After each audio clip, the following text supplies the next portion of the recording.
GBNews.com.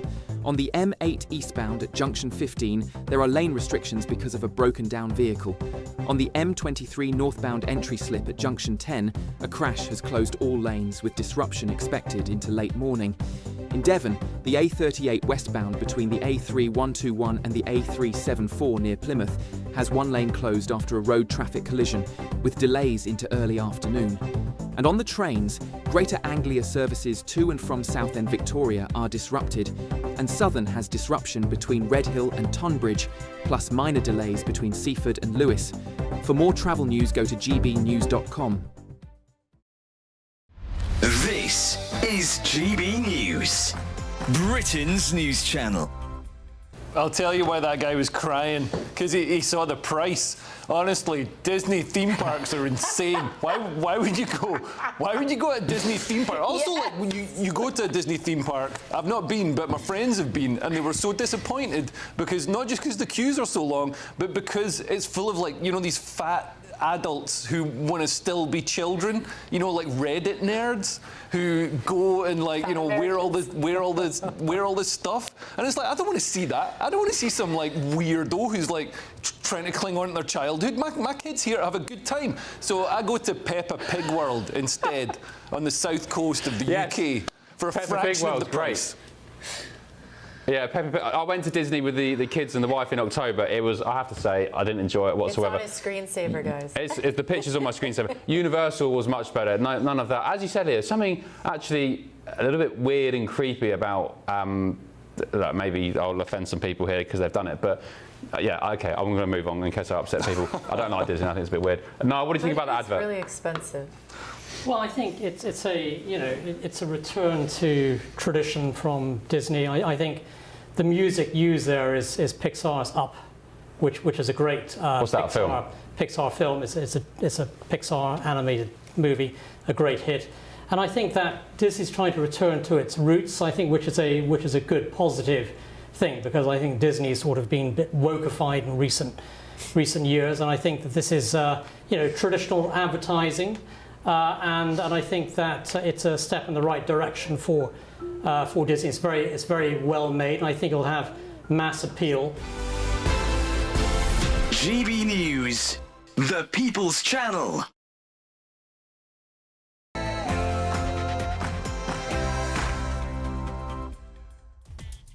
Good morning, it's 9:30 on Tuesday. It's not Tuesday, is it? It's Thursday. Is that the date? 2nd of April, live across the UK. This is Britain's Newsroom with Andrew Pearce and Miriam Cates, and apologies whoever wrote that autocue. Wasn't us. Well, the US President Donald Trump insists that King Charles would have stood by him on the war with Iran. Overnight, he tells Europe to go and grab at the Strait of Hormuz for ourselves.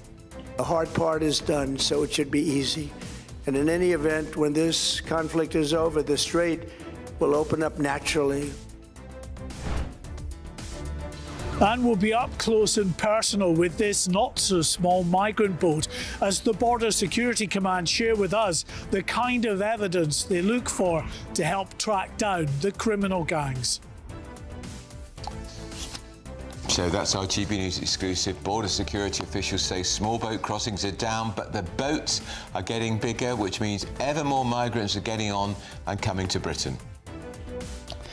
And a strike showdown. Resident doctors will go ahead with their strike action despite threats from the Prime Minister about withdrawing their pay and training offer. We will drill, baby, drill. Well, the Chancellor, Rachel Reeves, backs North Sea drilling. How will Energy Secretary Ed Miliband respond to that? And today the King and Queen are in Wales, marking Maundy Thursday. For the first time they've done that in Wales since 1982. And Nigel Farage to back pensioners. The Reform leader vows to protect the triple lock on pensions, but is it affordable? And is it a flip-flop?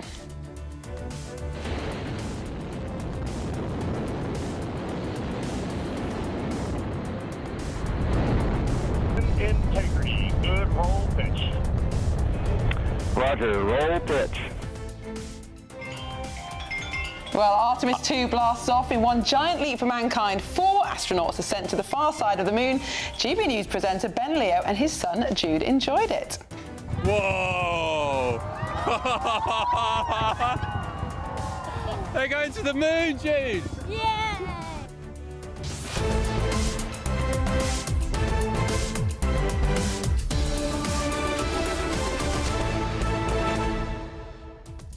Space launch was too late for me. It was I went quite to bed. late. I went to bed.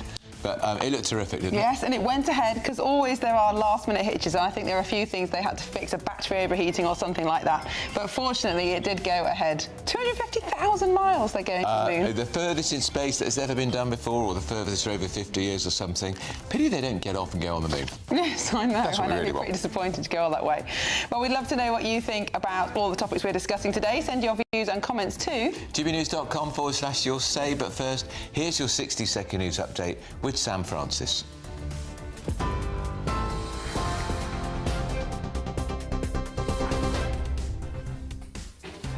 Very good morning to you. At 9:30, the top stories this hour. Humans are heading back to the moon for the first time in 50 years. NASA's Artemis 2 mission blasted off overnight and is now in orbit, with astronauts calling it a mission for all humanity. If checks go to plan, they'll fly around the moon, travelling further from Earth than ever before. Oil prices have jumped and markets have fallen after Donald Trump warned the US will hit Iran extremely hard. Iran's military has threatened crushing retaliation and denies seeking a ceasefire, calling the claims false. Here, fuel prices have surged at record rates. Petrol jumped 20 pence a litre in March and diesel up 40 pence, the fastest rise ever recorded. The RAC calls it unprecedented, warning the cost is hitting households and businesses hard. But millions are still travelling for Easter despite those soaring fuel costs. More than 21 million journeys are expected, with major delays forecast on roads, including the M25 and M6. Border officials say efforts to disrupt people smuggling gangs are starting to work, but more than 320 migrants still crossed the Channel on Wednesday alone, just hours after the UK agreed a £16 million deal with France to increase beach patrols. And the government has scrapped plans for 1,000 new doctor training posts after unions refused to call off next week's strike. Ministers say it's no longer possible to deliver the scheme. The BMA calls the move disappointing. A 6-day strike begins on Tuesday. Those aren't the latest headlines for now. I'll be back with you at 10. Tune into GB News Radio wherever you are. Online, on DAB digital radio, on TuneIn, on Radio Player, on Nation Player and on your smart speaker. Just say, play GB News.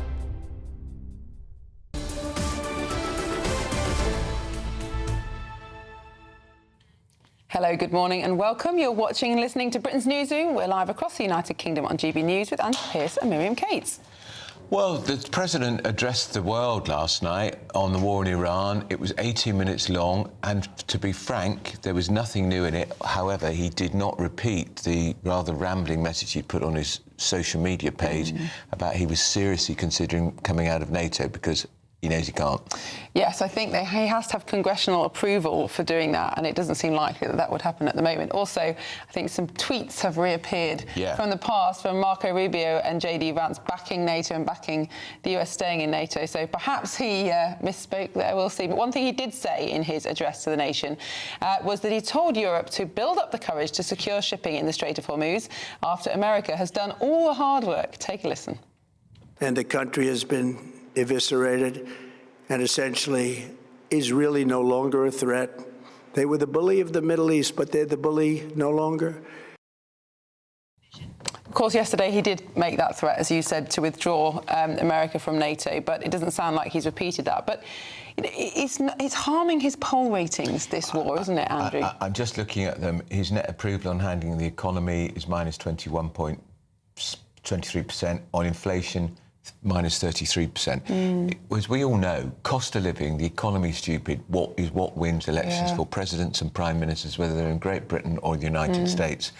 And fuel, baby, is going up in America because of the siege of the Strait of Hormuz, which is a direct result of his war in Iran. And it might be, in the long term, this was absolutely the right thing to do, to take out a huge amount of the Iranian missiles and their nuclear capabilities. But nobody's going to thank him for it now, and that's the problem, isn't it? But then he's not standing again for re-election, is he? So maybe that's part of the calculation. He isn't. And he did say, didn't he, that one of his objectives, he says his objective wasn't regime change, although there's been a sort of regime change. We still haven't seen the second Ayatollah. But he did say he asserts that they have destroyed Iran's nuclear facility. Yeah. But they did say that last year. They did. After the 12-day war. That's right. And I think last night he said it was under so much rubble that they wouldn't be able to retrieve the nuclear material anyway. Because, of course, there was speculation that troops would actually go in to take some of this enriched uranium, which would be very difficult. Anyway, we'll see. There are still many, many troops on their way or already in the region, so he might just be playing for time. Is he playing for time? Because is he after the Hague Island? Oh, yes, that's true, yeah.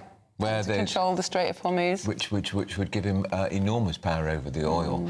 But it's and he's talking now about 2 to 3 weeks. Yeah. Do you really signal how long you're going to pursue a conflict for to your enemy? Isn't it a lot of your strategy about surprise? Hasn't social media changed everything? Because can you imagine during the Second World War if Churchill was tweeting out every day how long it was going to be till D-Day or something like that? Of course, the surveillance and things like that are possible now make it hard to keep things a secret in the way that it used to be, I suppose. But well, somebody that Trump did drag into the conversation was the King. He claimed that King Charles would have backed him on the Iran war. And of course, he has no knowledge of what the King would say. And even if the King says, by the way, Mr. President, I rather like the idea, but the King has no power, has no control, no say in it. He is there for ceremonial reasons. Do you think Trump's just trying to be inflammatory? Well, he's obviously enjoying winding up the British. Yeah, but also I think some Americans, that's where his audience is, will probably believe it. Yes, they might do. Because they know that the King and Queen are going to be there for the 250th anniversary of America, the creation of the American state, and they'll perhaps think that Trump, the King, is a big fan of Trump's. Do you think the King's on WhatsApp? No. So maybe he's WhatsApp Trump in the middle of the night. No, I think the King would be very wise to stay away from WhatsApp. So. Likewise, the Queen. Likewise, his son. Harry and WhatsApp. Well, joining us now to talk about all things royal is the royal author Paul Connew. Paul, good morning. Thank you so much for joining us.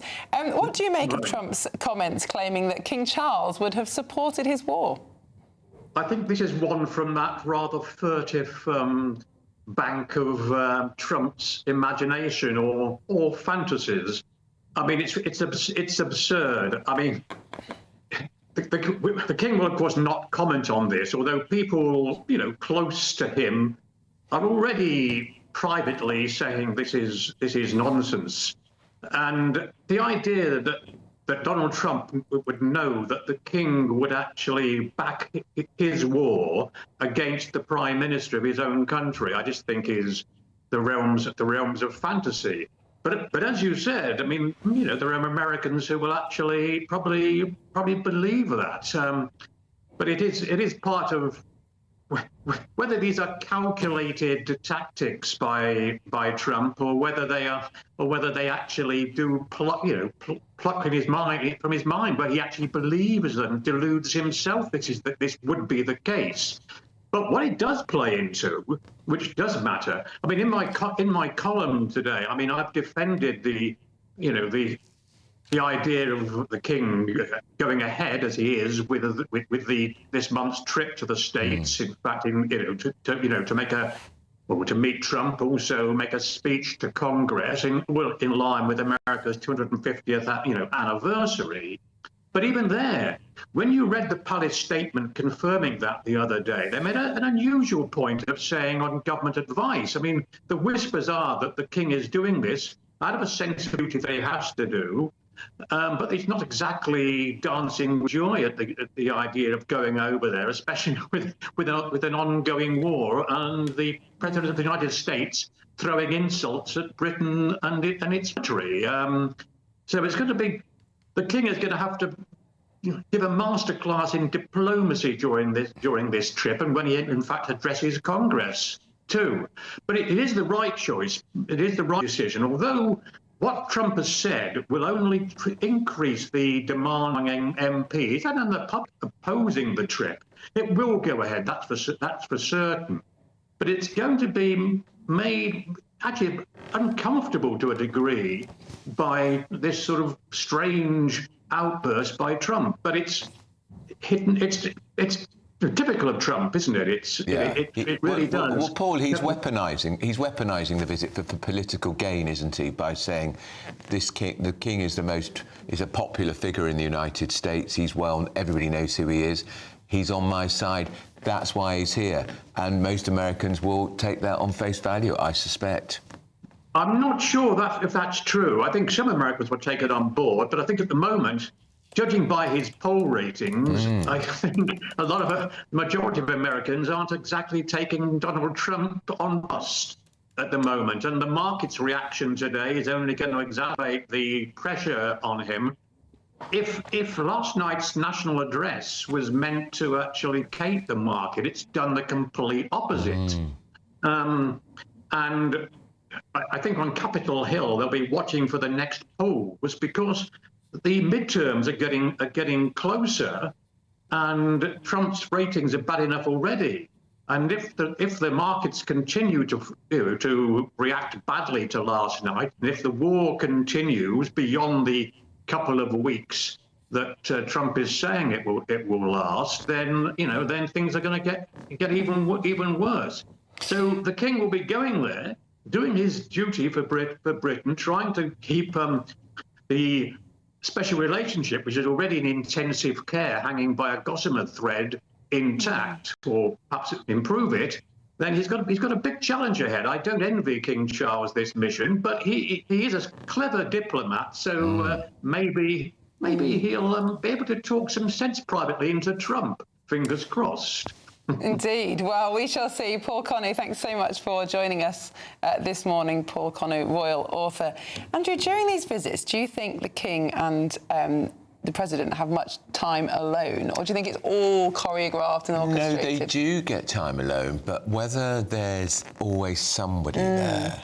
The King always goes. The King's had the same private secretary for years. His name is Clive Alderson. So Clive Alderson, who's been with him for years. I suspect he'll be hovering in the background. Yeah, because you can just imagine a situation where President Trump, where he asks the King some question that he just can't answer, or something like that. He needs someone to rescue him and save the diplomatic, save from a diplomatic incident. And also, Trump could brief the American media about what went on in a private chat with the King, and the King wouldn't get into a tit for tat, but there would be a discreet way through the usual channels, which would be Clive Alderson would be able to tell the media. Actually, it wasn't quite like that because I was there. That's a very good point. So, and especially with somebody like the President. Do you remember? The Queen years ago when she had a state visit. I think it was the Romanians, Ceausescu. She went for a walk in the gardens of Buckingham Palace to avoid them because she just couldn't bear another minute of them, and bumped into them. No, had to say hello. Hello, Mr. President.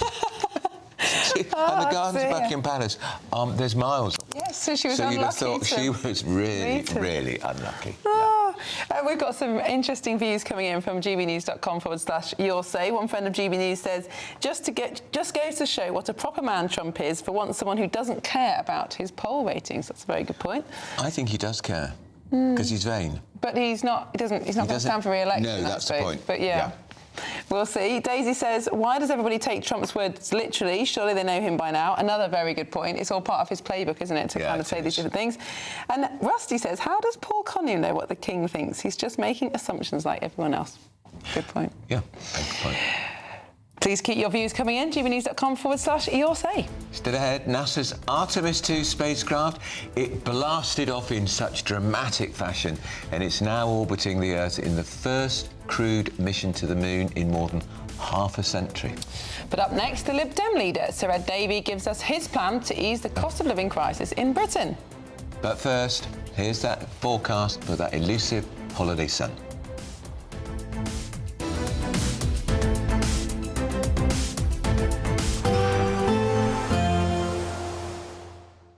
Can't wait to get in that sea. Lovely and warm. Just like the feeling of having great travel insurance. All Clear Travel Insurance sponsors GB News Travel Destinations Forecast. Storm Emilio will continue to bring some very wet and very windy weather to eastern parts of the Mediterranean as we go through tomorrow. Starting to clear away from Italy, but Greece and Cyprus taking a bit of a battering as we go through Friday and also into the weekend. It's a drier picture further west, a few outbreaks of rain here and there, but for much of Spain, Portugal and also towards Madeira and the Canaries, it's looking largely fine and plenty of sunny weather to come into the weekend as well. Bye-bye. All Clear Travel Insurance sponsors GB News Travel Destinations Forecast. As soon as it hits 11 and the headlines come in, the Late Edition brings you the breaking news from all the front pages. because the news is going to happen. So get a head start today. Patrick Christie's tonight, Late Edition. Alex Armstrong tonight, Late Edition. From 11 o'clock every night. Only on GB News, the People's Channel, Britain's news channel. This is GB News, Britain's news channel. Derek Herbert, who's a Winston Churchill impersonator. Derek, or should I say Sir Derek of Churchillshire. It's a magnificent privilege to have you on. What do you think Winnie would say about the prospect of being replaced by Rattus? I think he'd be terribly upset. I mean, to have his face taken off a £5 note to replace by pigeon and bloody rats, I think it's a disgrace. And we should be ashamed of ourselves. And Derek Herbert, of course, the true rat in this equation was the guy that Churchill beat, Adolf Hitler. Adolf Hitler, that's right. We don't want him on there to say it, or anything that relates to him. Absolutely. I mean, we're living in a very woke society. I hate that word, but I just believe we're all very, very disrespectful. Absolutely.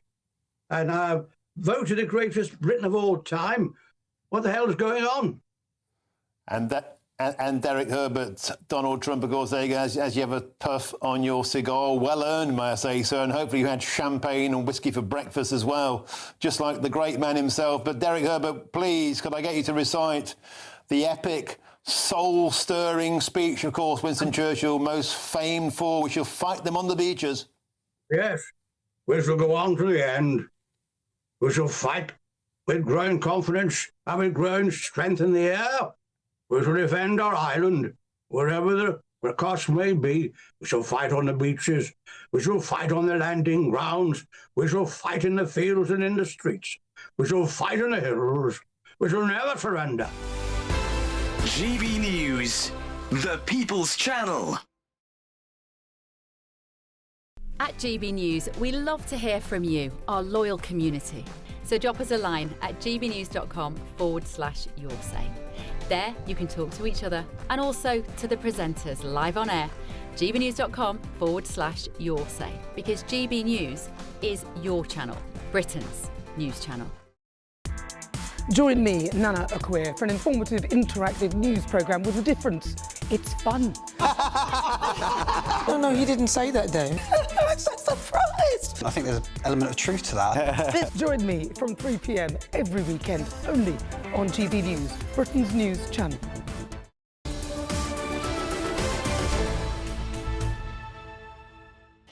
Welcome back. It's 10 to 10. You're watching Britain's Newsroom on GB News.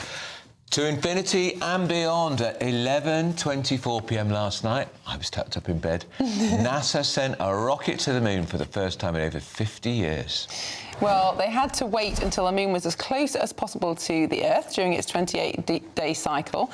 And the President, Donald Trump, had this to say about the mission's success. Let me begin by congratulating the team at NASA and our brave astronauts on the successful launch of Artemis 2. It was quite something. It will be traveling further than any manned rocket has ever flown and will very substantially pass the moon, go around it, and come back home from a distance that has never been done before. It's amazing. They are on the way, and God bless them. These are brave people. This is a real boost for America because China in particular have tried to occupy and own the space race, and President Xi wants to be first and foremost in the way it used to be American astronauts versus the cosmonauts from Russia. Yes, of course. So this is a big advance for the United States. I think it's I don't really get very excited about space, but I mean it is an extraordinary thing what they're doing. It is. I mean, it's an incredible feat of human engineering and ingenuity. And although some people say, oh, it's a waste of money and we've got a cost of living crisis, but the kind of technological advances that come out of space development, like the microwave, dried food, you know, when the Apollos were going into space, my dad took my brother and I to the garden. To the garden? Into our garden. And he pointed at it and said, see that's moving, that is it.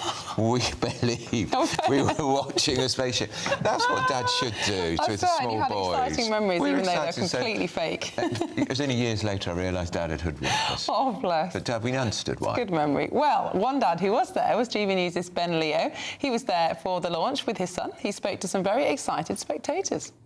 Here with Mark Marquette. You run the American Space Museum, Mark, just a few blocks away. I do, my privilege. You've just seen one of the most historic launches in human history, space launches. Just your initial reaction to what you've seen.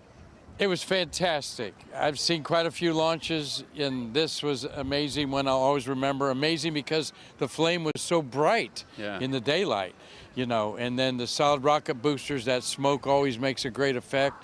But it was, the crowd was what here. You saw the crowd. This is the most people have been here since 1998 when John Glenn was Really? launched. Is that true? Yeah, that is. And they'll be at the moon in what, 9 days, 8 days or something like that? It takes 3 days to get there. Monday is when they'll be at the back side of the moon and furthest away. Are you proud to be an American? You bet. Are you proud to be a human being today? I'm proud to be an earthling that is trying to get off this planet. I'm a baby boomer. I've seen the whole space program. This is what we need to light the fire under Americans and the world to see what great things we can do with this technology. Well, amazing. We're on air. Amazing stuff. I mean, Just go through the fact sheet because, as you know, I'm not very technical. I thought you'd memorised it, Andrew. The crew is extremely impressive. Several of them got long military careers, multiple degrees. I mean, they are scientists as well or anything else. Yeah, But I love the name of the commander, Reed Wiseman. They're proper American names. Yeah, they really are. Would you like to go into space? I think I would. I think it would be the ultimate, wouldn't it? Yeah, I don't know. And you think of all those billionaires who've been racing to get into space, Musk and Branson. I think it's a tremendous objective, but it doesn't do much for the environment, does it? Well, no, that's true. I mean, I like flying, but I think if I went into space, I'd be terrified the whole time about whether or not I'd burn up coming back through the atmosphere. I'm not sure I could go with that. Well, instead of talking about space, we're going to go to Sir Ed Davey. You'll be thrilled to know that is the Liberal Democrat leader who is doing something to do with the local elections. Let's not forget it's a war that both Kemi Badenoch and Nigel Farage supported enthusiastically without a thought about how it would affect the world economy and the livelihoods of every person in the United Kingdom. Mortgage rates have soared. Fixed energy deals have gone up by over £100, and experts suggest that energy bills are going to go up by hundreds of pounds later this year. But the biggest impact right now is what we're seeing at the pumps. A tank of petrol now costs £11 more than it did before Trump's war. A tank of diesel is £23 more every time you fill up. That is the Trump tax on driving, the Farage tax on driving, the Badenoch tax on driving. And it's hurting families and businesses across the country. People who were already struggling with the cost of living, already having to find real problems making ends meet. Now they're having to find even more money, cut back even more, worry about the cost of driving to the shops or the daily commute or the school run. And all those self-employed and small business owners who have to travel to work, whose vans are their offices, already hit by high tax rises and red tape.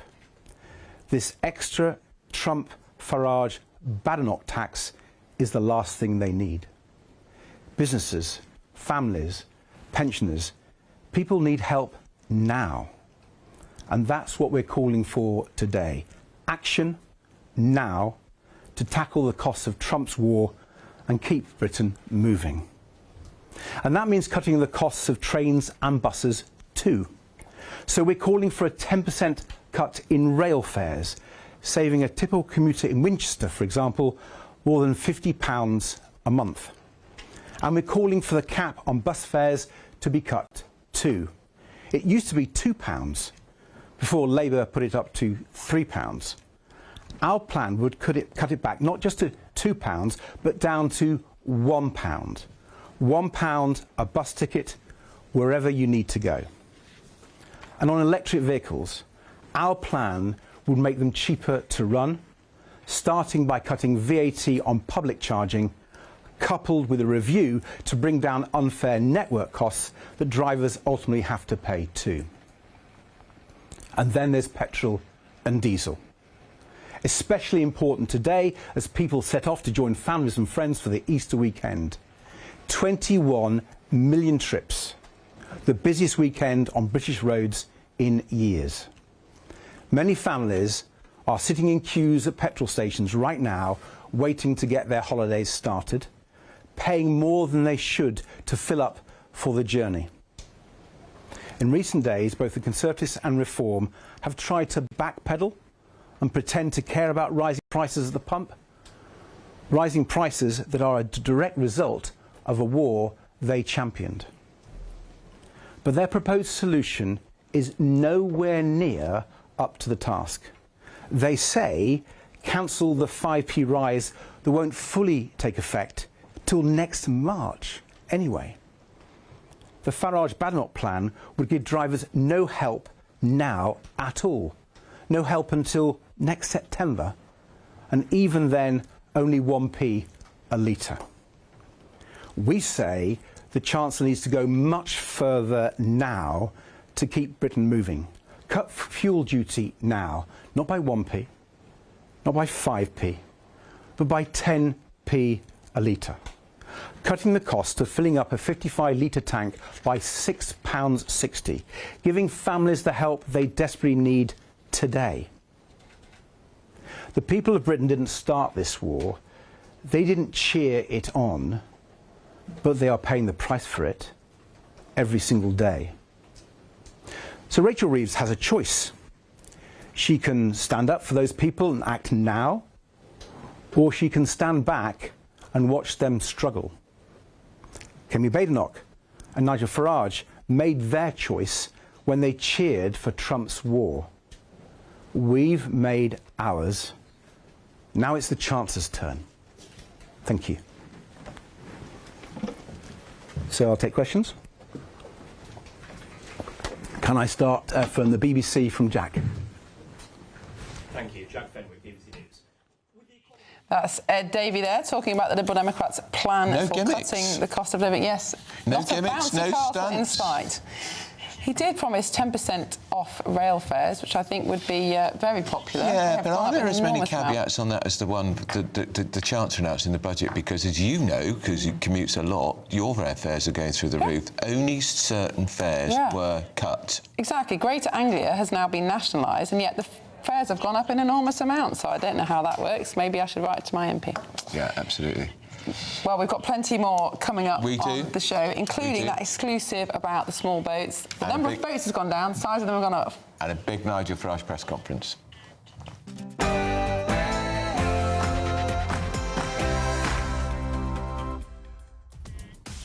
Welcome back. It's 10 o'clock on Thursday, the 2nd of April. We're live across the United Kingdom. This is Britain's Newsroom with Andrew Pearce and Miriam Cates. So the United States President insists the King would have stood by him on the war with Iran. Overnight, he also tells Europe, go and get the Strait of Hormuz yourself. The hard part is done, so it should be easy.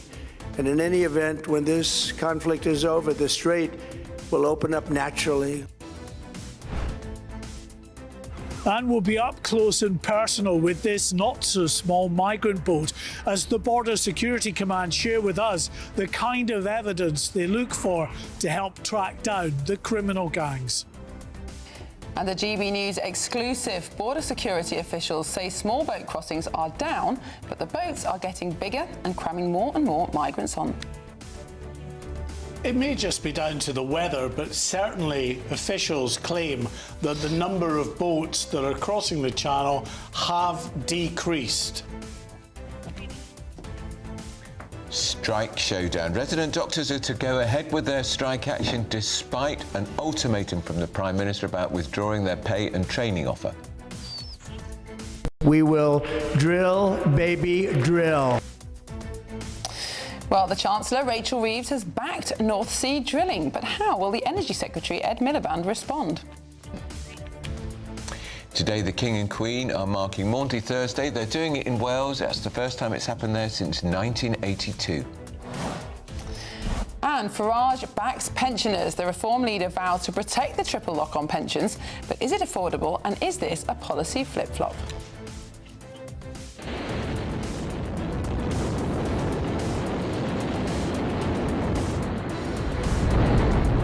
Integrity. Good roll pitch.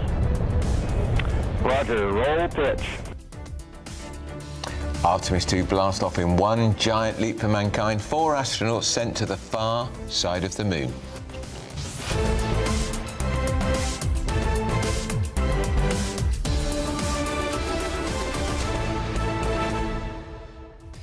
Well, Andrew, Ed Miliband seems to be increasingly isolated now, even within his own party and his resistance to drilling more North Sea oil. Yeah, the Chancellor said she would welcome it, not least because she sees the tax bonanza that would come into the Exchequer from drilling for the oil, because it would be all the tax revenue that would come in.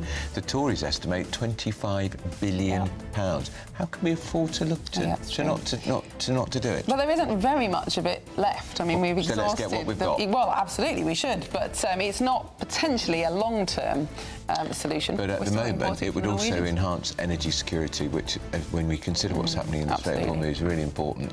And we've gone from dependence on Russian oil and gas to dependence on very expensive American LNG. So but it won't be anything to do with her, because as the Prime Minister told us memorably in the Commons last week, it's not a matter for him either.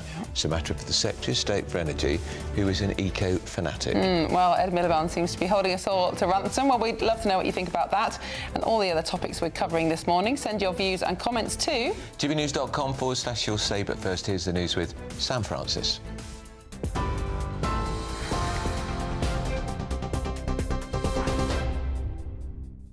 Very good morning to you. Just after 10 o'clock, the top story this hour. Well, humanity is heading back to the moon for the first time in half a century.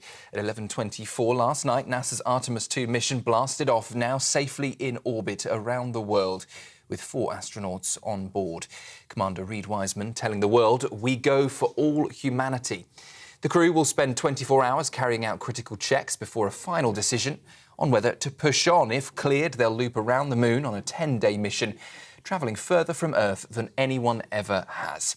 While the US President Donald Trump said last night the mission was a success. Let me begin by congratulating the team at NASA and our brave astronauts on the successful launch of Artemis 2. It was quite something. It will be traveling further than any manned rocket has ever flown, and will very substantially pass the moon, go around it, and come back home from a distance that has never been done before. It's amazing. They are on the way, and God bless them. These are brave people. Oil prices have surged and global markets slipped after Donald Trump warned the US will hit Iran extremely hard. In a White House address last night, the president urged allies to build up the courage to protect shipping routes, insisting America doesn't need the Strait of Hormuz. Iran's military, though, has responded with a stark warning, promising crushing, broader and destructive retaliation. Markets reacted immediately, oil jumping to $106 a barrel and stocks falling across Asia. Tehran also dismissed claims it had sought a ceasefire, calling those false and baseless claims. Drivers are facing record fuel prices, meanwhile, as the fastest monthly increase has been recorded ever. Petrol jumped 20 pence a litre in March, and diesel even higher, soaring by 40 pence. That's even worse than the spike seen after the Russian invasion of Ukraine. The RAC says it's truly unprecedented and warned the cost is hitting households and businesses hard. Well, Shadow Energy Secretary Claire Coutinho says that the government's simply mad energy strategy is clobbering working people. Truth is, Keir Starmer and Rachel Reeves need to put Ed Miliband back in his box, tell him to pipe down, because he's completely got this wrong. There is no point in not using our own resources and instead being more reliant on dirtier gas from abroad. Despite those rising costs, millions are still travelling for Easter. More than 21 million journeys planned, making it the busiest Easter on the roads since 2022. Congestion is expected on major routes, including the M25, M6 and M5, with roadworks lifted across 1,500 miles of road to ease pressure. Drivers heading to Europe are also being warned fuel could be even more expensive, with experts saying filling up in Dover may be the cheapest option. The government has pulled the plug on 1,000 new doctor training posts after the BMA refused to call off next week's 6-day strike. Ministers had offered the posts as part of a deal to end the long-running dispute, but set a 48-hour deadline for unions to stand down. That deadline now passed. The Department of Health says the scheme is now not operationally or financially possible, with systems preparing for disruption instead. The BMA has called the move extremely disappointing and accused the government of using future doctors as a pawn in negotiations. The BBC has said it sacked presenter Scott Mills after learning the alleged victim in a past police investigation was under 16. The corporation says it only became aware of that detail in recent weeks, despite knowing about the investigation back in 2017. The case, involving alleged historic sexual offences, was closed in 2019 with no charges. Mr Mills has since said he fully cooperated with the investigation and hopes for privacy, but he has not addressed the allegations directly. The BBC says it acted decisively once it knew information and had emerged, and is now reviewing what was known at the time. And contactless tap-and-go travel is set to expand across the UK. The government says a new strategy will allow passengers to use one card across buses, trains and trams, replicating systems already used in London. Real-time bus tracking on apps like Google Maps is also being rolled out alongside wider parking integration. Ministers say it will all make journeys much simpler and more reliable. Those are the latest headlines for now. I'll be back with you in half an hour. Cheers Britannia Wine Club proudly sponsors the GB News Financial Report. And let's just take a look at the markets for you. We would do that if the graphic was up to date, so we'll take another look at the markets in the next hour. Cheers Britannia Wine Club proudly sponsors the GB News Financial Report.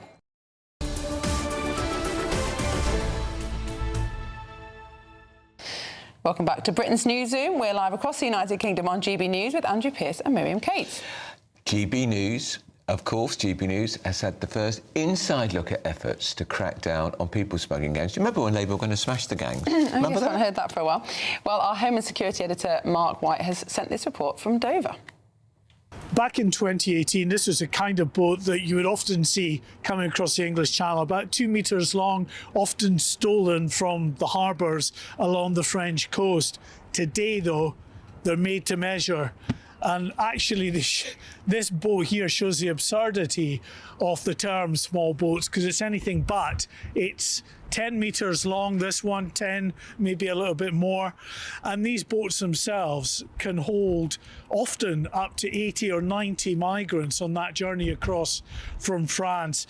Inside, where you see the kind of items that the people smugglers put on board, tire inner tubes that they use as life jackets, just cut up canisters that they use to scoop out the water when it starts to fill up.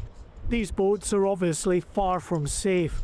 The Border Security Command's head of engagement with France and Belgium told me that with many migrants crammed on board, these flimsy vessels can quickly disintegrate. All of these here, glue will come off if the seas get too rough. People holding on for dear life, they come apart, the rope comes off, it's extremely dangerous. The floor is unsafe. When it's overfilled, I know that, you know, we see something up to 90 people in some of these boats. The floor can just come away.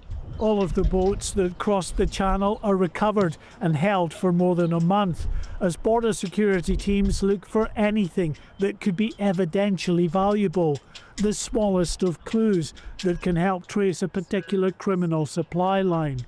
What we look for is trends as well, so where the rest of the flubber will have come from, the types of engine that's been used, the serial number, so we can check batches, and then we put obviously all that back together, share that with our National Crime Agency colleagues who work tirelessly overseas to try and prevent these engines ever getting to the shores of France.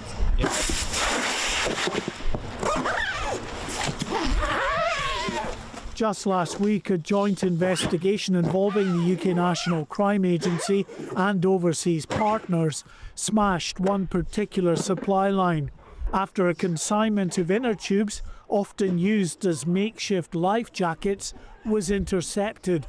4 Syrians and multiple boats and other equipment was seized.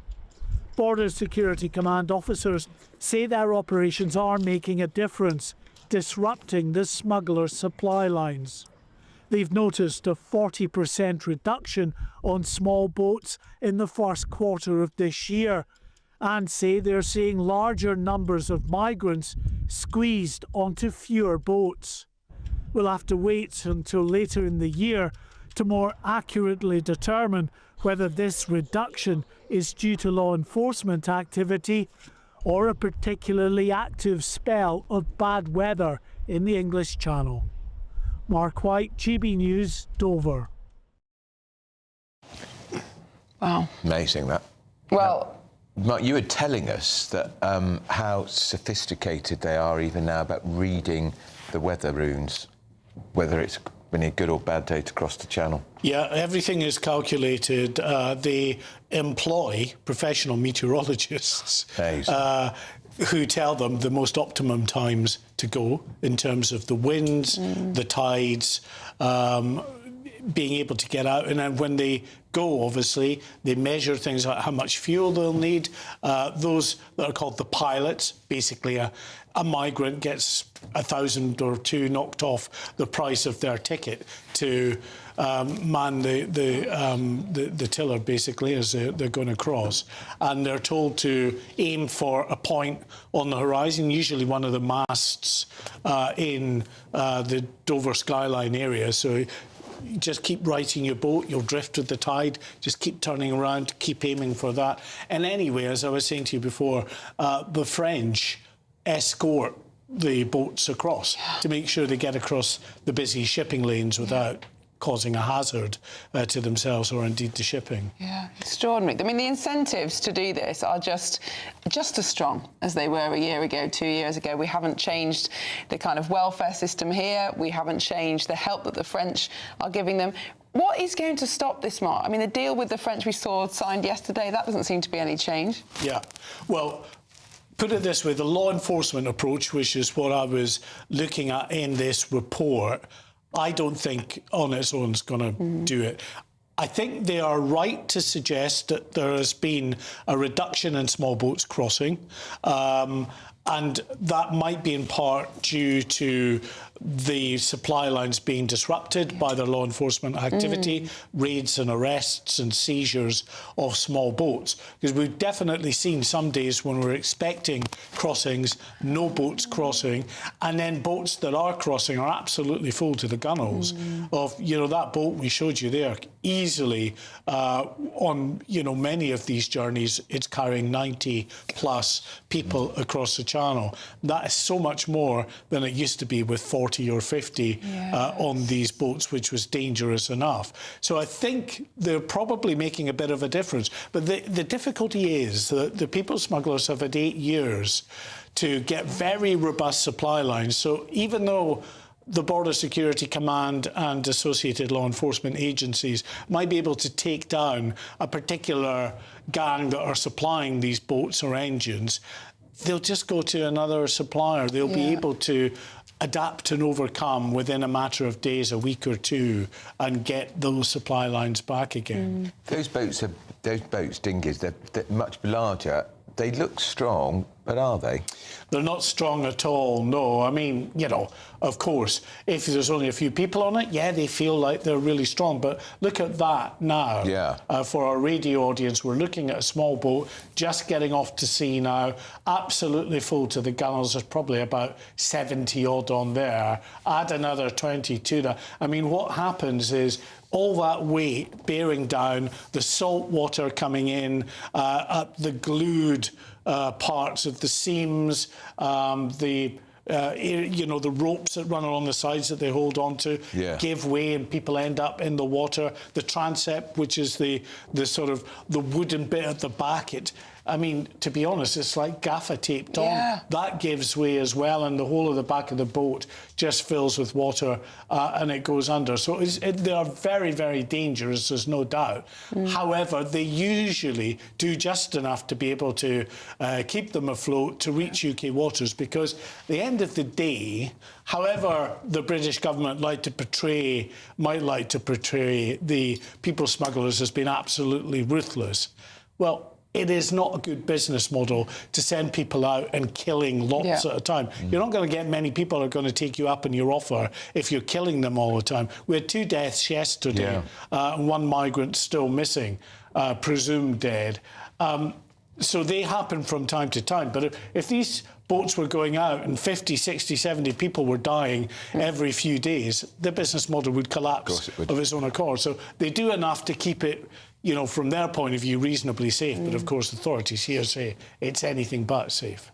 And how many people are estimated to be waiting in and around Calais for their chance to travel? Well, we've been across there. Our producer Chris has been across there recently, and he's seen in the camps, because the camps are all the way from Dunkirk down to Calais, the pass to Calais, and then further down even towards Boulogne.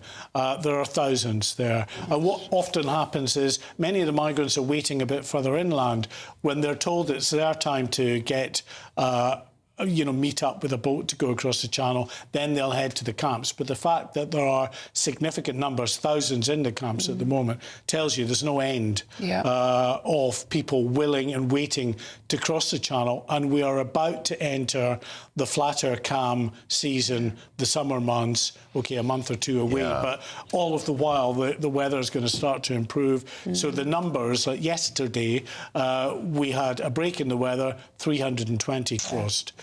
On the flat, calm days, 1,000 or crossed.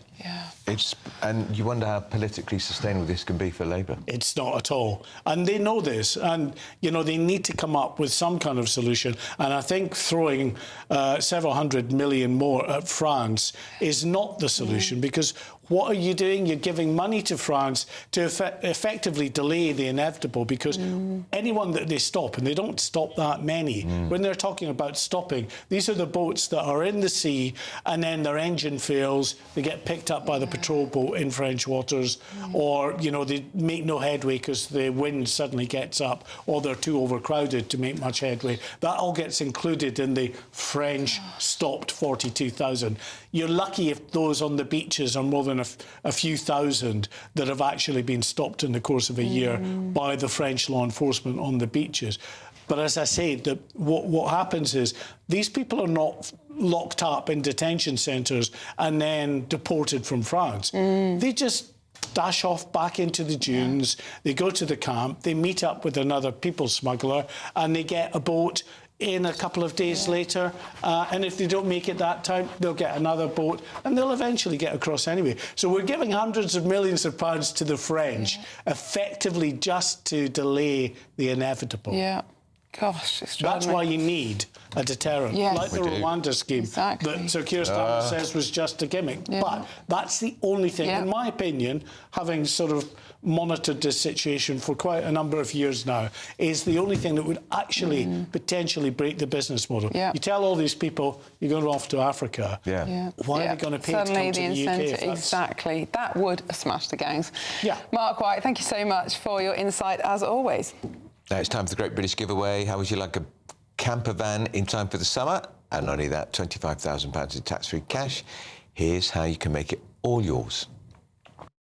A camper van and cash could be yours in our very latest Great British Giveaway. You could be driving away in this brand new Benavan 122. This 2026 model, worth over £67,000, comes with all of the mod cons you'd expect. Alloy wheels, solar panel, electric step, and plenty of storage space. Plus, it comfortably sleeps 4 people. It's the ultimate home from home. And that's not all, as you'll also get an incredible £25,000 in tax-free cash to boost your bank account this year. It's a prize package worth over £92,000 and it could be yours. For another chance to win a camper van and cash, text prize to 63225. One entry costs £2.50 plus one standard network rate message, or text bonus to 63225. 5 entries cost £5 plus one standard network rate message. Go to gbnews.com/win. Entries start at £2.50. Call 0903 686 3232. Calls cost £2.50 plus your network access charge. Or post your name and number to GB20 PO Box 8690 Derby DE1 9TT. Entrance must be 18 or over. Lines close at 4 p.m. on the 1st of May. The winner may be contacted live after all entry routes have closed. Please check the closing time if listening or watching on demand. Good luck. Well, coming up next, the Prime Minister has been accused of trying to reverse Brexit in apparently a shameless fashion. We're going through that and more with Andy Williams and Cara Malone. This is Britain's Newsroom on GB News. Every week there are stories that shape the national conversation. We'll be discussing that. And on Saturday Morning Live, we break them down. Is that true? This is fascinating, isn't it? The politics, the headlines, the debates everyone's talking about. And the questions that you want answered. Do you think that was a legitimate attack for him to make? What led you to set up this fantastic movement? You know what? It's a great question, Olivia. So what are you waiting for? Your weekend starts here. Saturdays at 10 a.m. only on GB News. GB News Breakfast. Every day from 6 a.m. Welcome back to Breakfast with a very special guest. We have a special guest. It's not Paul Kite, sorry. No, Paul. That's OK, fine. Oh, it's Monty. Oh, look. Hello, Monties. Hello, darling. How are you? Welcome to GB News. He's going to be our GB News dog. Is he? He's part of the family. Are you part of the family, darling? Yeah, everybody's come in to see him. Darling. He's been such a good boy, hasn't he? He really has. He's unbelievable. And also, I don't know, are you going to say that he's been on your lap for like the last half an hour? On my lap for the last half an hour. And he's not... That was going to be our little secret. But you were very good, weren't you? Quiet, and he's been as good as gold. Yeah. Look at such a gorgeous little boy. Oh. You've been so good, haven't you? For those of you on the radio, he's a tiny, tiny, tiny miniature dasher. Yeah. Golden. Yes, he is, and he's very fluffy. And I gave him a good wash, so he's all clean for GB News. He's just so good. Cute. He's been a good boy, so he's going to sit with us as we do the sport. So if you spot his little head, that's who it is. This is Monty, our new member of the family. Hello, darling. There he is. We need to get him a nice little GB News collar. We do. I don't know like if to we've be got those funny, on but this is going to be really tricky for you. I know. Is it? I know. Go on, then. Do you want to hold him as you do the sport? Oh, spot. Look, Coity's in love. Come on, then. I'll just take there it. You go. You know what's going to happen. hold him. I'm going to end up dropping him. Oh, it's OK, sweetheart. Come on. There we go. You're OK. He loves Uncle Paul. Oh, and he's a Spurs fan as well. There. He's watched lots of Spurs. So Liverpool beat Galatasaray 4-0. Who would have thought? Honestly. They were 1-0 down after the first leg, and then 3 goals. Yes, I know. Isn't that crazy? Yes. So they play PSG. I don't mind. You know what? I don't care about dog licks. GB News, the People's Channel. You want to know what's really going on in the corridors of power? Labour don't know what to do with you half the time, and that makes you quite lethal in the chamber. Get behind the headlines with Chopper's Political Podcast. Join me, Christopher Hope, as I sit down with the great and the good of British politics. We'll see where this ruling takes us. These are the stories shaping our nation. Chopper's Political Podcast, available now on all platforms. Listen in and stay ahead.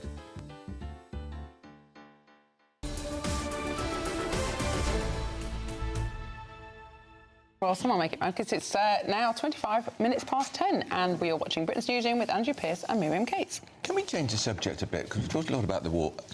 I was amazed that Keir Starmer gave the British Medical Association a 48-hour deadline and said, if you don't call off the strike, I'm going to cancel 1,000 training posts for junior doctors. I think it's a good thing. You know, these people... But they've ignored him. But they would have whatever he did. Unless he's offering them the 26%, they're going to go on strike. You know, these doctors have... This would have taken a lot of those... The pay rise they offered, which is about 7.1%, would have taken them... Way above a lot inflation. of them way above 100 grand a year. Yeah, would. And that's... When you're in your third year in medicine, that's not bad. It would have taken the people in their very first year in medicine who are rookies, it would have taken them to 52 grand a year, which is not bad for your very first first job, and they've turned it down. And I find it astonishing. They too, like everyone else, are using the war as an excuse and saying that they want more money now because the Iran war's caused inflation.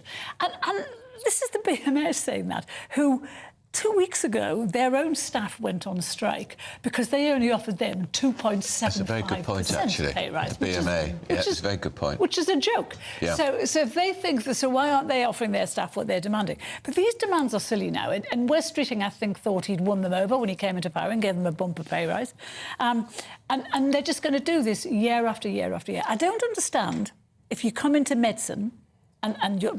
The idea of that is to save lives, that you can walk out on your patients. That union, the BMA, has been infected by extremists. That's what's Andy happened. Williams, do you think Starmer's threats to pull these training posts, which the country really needs, are just cutting off his nose to spite his face? Well, I think it's just a lever he's trying to pull.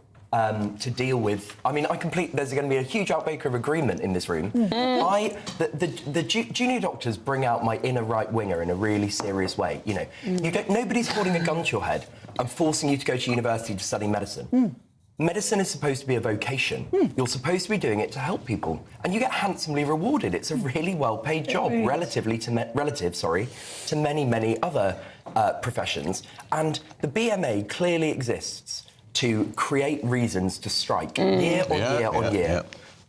Even when, I mean, I think Wes Streeting was quite right when Labour came into power to give them that initial pay rise, because the idea was, OK... 26%. Yeah, it was huge. 26%. Huge. And then they went on strike again. It should have been tied to an agreement that they could have come back for more, and that's a big mistake. But I'm not sure cancelling 1,000 training places for more junior doctors benefits us. How does that benefit the public? But the BMA wanted that because they said that a lot of jobs were going to foreign doctors. Well, so they wanted it's a negotiation. Yes, but also there were two problems here. There's a lot of jobs going to foreign doctors, but the reason for that was that the previous government, massively increased the number of undergraduate places for medicine without increasing the training posts. So what happened was you've got lots of undergraduates studying for their degree in medicine, but then half of them not having a job. But the senior jobs then going to foreign people. So there was a massive problem that these training posts are supposed to I'm sure these training posts will be reinstated when it's all settled, but they wanted to I'd have said, if you're going on strike, the 7.% offer it's is gone. off the table. It should be. Now, that's what I'd have done. In 4 years, I wouldn't have gone on about the training place. In I'd have 4 taken years, off the pay up. They've had a 35.2% pay rise, Yeah. which is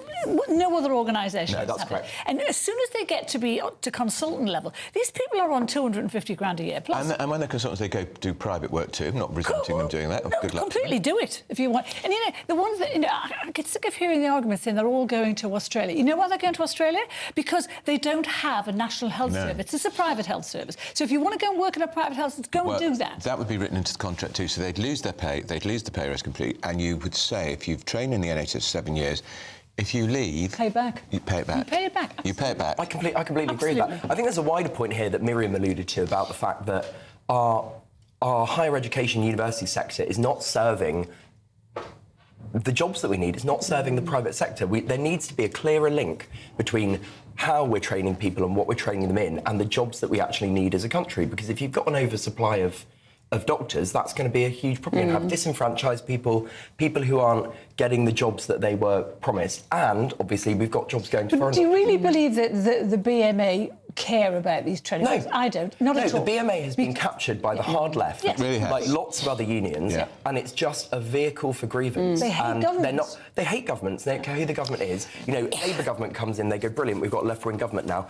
They're not quite left-wing enough. And I can guarantee you that in the disastrous scenario in which Zach Polanski, for example, Prime Minister, he wouldn't, that's not going to happen, obviously, but he wouldn't be left-wing enough either, because they'll always find a way to create problems. Well, there's the other question then. Do we then say, OK, you've had your time, no more strikes?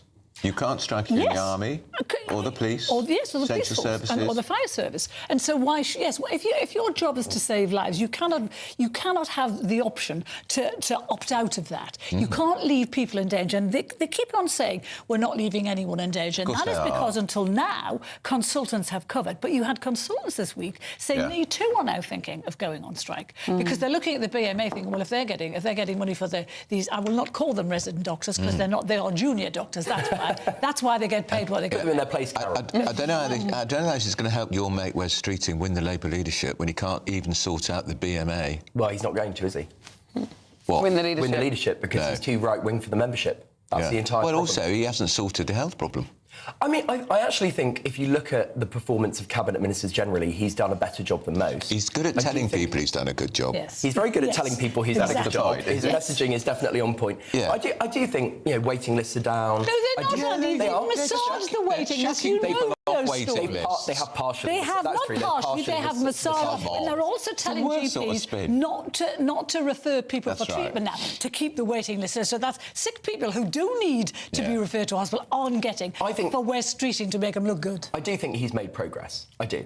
Do you? How has he made progress? The NHS this week is running out of vital supplies. They are days away from running out of vital supplies. How is that making progress? I think if you look at things, he's making good progress. You can't blame West Streeting for the war in Iran. Yeah, exactly. And We had corridor care long before the war in Iran, where people sit in corridors. He's doing things like he's looking properly at the...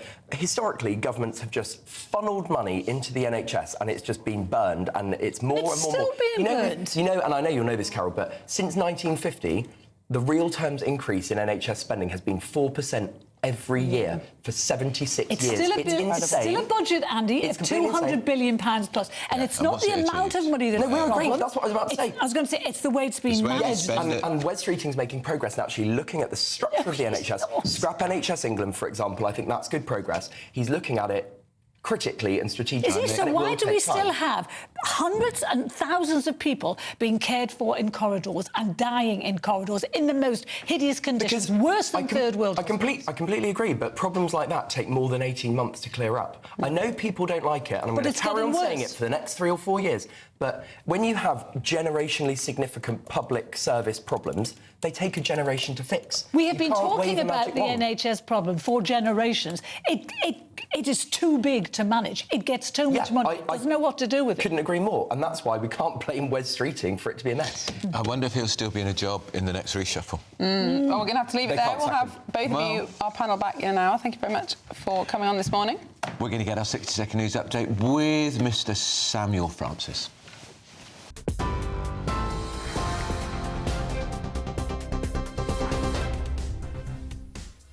Very good morning to you. Just after 10:30, the top story this hour. Oil prices have jumped. Markets are falling after Donald Trump warned the US will hit Iran extremely hard. Iran's military has threatened crushing retaliation and denies seeking a ceasefire, calling those claims false. Here, fuel prices have surged at a record rate. Petrol jumping 20 pence a litre in March and diesel up 40 pence. That's the fastest rise ever recorded. The RAC calls it unprecedented, warning the cost is hitting households and businesses hard. But millions are still travelling for Easter despite those soaring fuel costs. More than 21 million journeys are expected, with major delays forecast on roads including the M25 and M6. Drivers heading abroad are warned fuel is even more expensive across Europe. Border officials say efforts to disrupt people smuggling gangs are starting to work, but more than 320 migrants still crossed the Channel on Wednesday alone, just hours after the UK agreed a £16 million deal with France to increase beach patrols. The government has scrapped plans for 1,000 new doctor training posts after unions refused to call off next week's strike. Ministers say it's no longer possible to deliver the scheme. The BMA calls the move disappointing as the 6-day walkout begins on Tuesday. And humans are heading back to the moon for the first time in 50 years. NASA's Artemis 2 mission blasted off overnight and is now in orbit, with astronauts calling the mission for all humanity. If checks go to plan, they'll fly around the moon, travelling further from Earth than ever before. Those are the latest headlines for now. A full roundup with the news at 11. Tune in to GB News Radio wherever you are. Online, on DAB digital radio, on TuneIn, on Radio Player, on Nation Player and on your smart speaker. Just say, play GB News.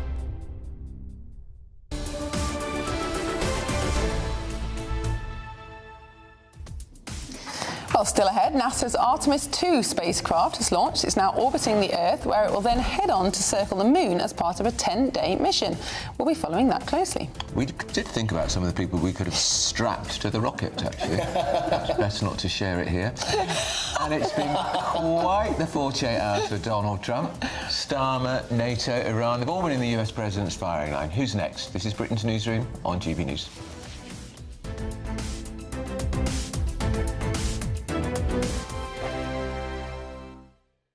Good morning. I'm here with your latest GB News weather update from the Met Office. As we go into the long Easter weekend, there is the potential for some stormy weather, particularly Saturday and into Sunday. But before all that, actually, for many, today's looking largely fine. Yes, there will be some cloud across the eastern parts of England and some more cloud and rain pushing into parts of Scotland and Northern Ireland later on, but otherwise, a good deal of fine and occasionally sunny weather. Perhaps the best of the sunshine this afternoon will be across parts of Wales and southwest England, and here temperatures should get to highs around 13 or 14 Celsius. Elsewhere, temperatures will be a couple of degrees lower than this, but still not too far off average for the time of year.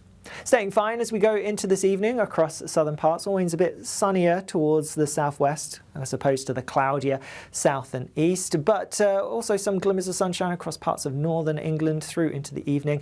Different story though for Northern Ireland and particularly western parts of Scotland, where we do have some rain arriving, and the winds will be strengthening as well, so it's going to turn wet and windy for many as we go through this evening towards the northwest. That cloud, that rain and the blustery winds will make their way south and eastwards across the whole country as we head overnight and into Good Friday. So a pretty unsettled start to the long Easter weekend. But with the cloud, the rain and those blustery winds, temperatures not dropping a huge amount. So it's not going to be a particularly chilly start for many of us. The more persistent rain will clear away towards the east as we go through tomorrow morning, but there will then be plenty of showers following in behind, and with some colder air digging into northern parts, some of those showers will be wintry, so some sleet, some snow over parts of Scotland. Some of the showers could be quite heavy, albeit with a few sunny breaks in between. Temperatures towards the south may be a few degrees higher than today, but that colder air means it's going to be a bit chillier across northern parts, particularly with some blustery winds. Into Saturday, and we're watching out for a deep area of low pressure that's set to arrive. More details of that later. Thank you, Britain, for all of you who listen to GB News Radio. Whether you're at home or on the go, you're making us Britain's news channel and Britain's radio station. Good morning, this is the latest AI travel news from GBnews.com. On the M8, a broken down vehicle restricts the westbound carriageway between junction 25 and 25A. On the M1 southbound, the entry slip at junction 35A is closed for road management. Reopening is expected around 12:15. The M23 northbound entry slip at junction 10 is shut after a crash, easing by around 12:30. In Devon, there's a serious hold-up on the A38 westbound, with one lane closed after an accident. And on the trains, Southern has disruption between Redhill and Tonbridge, plus minor delays between Seaford and Lewis. For more travel news, go to gbnews.com.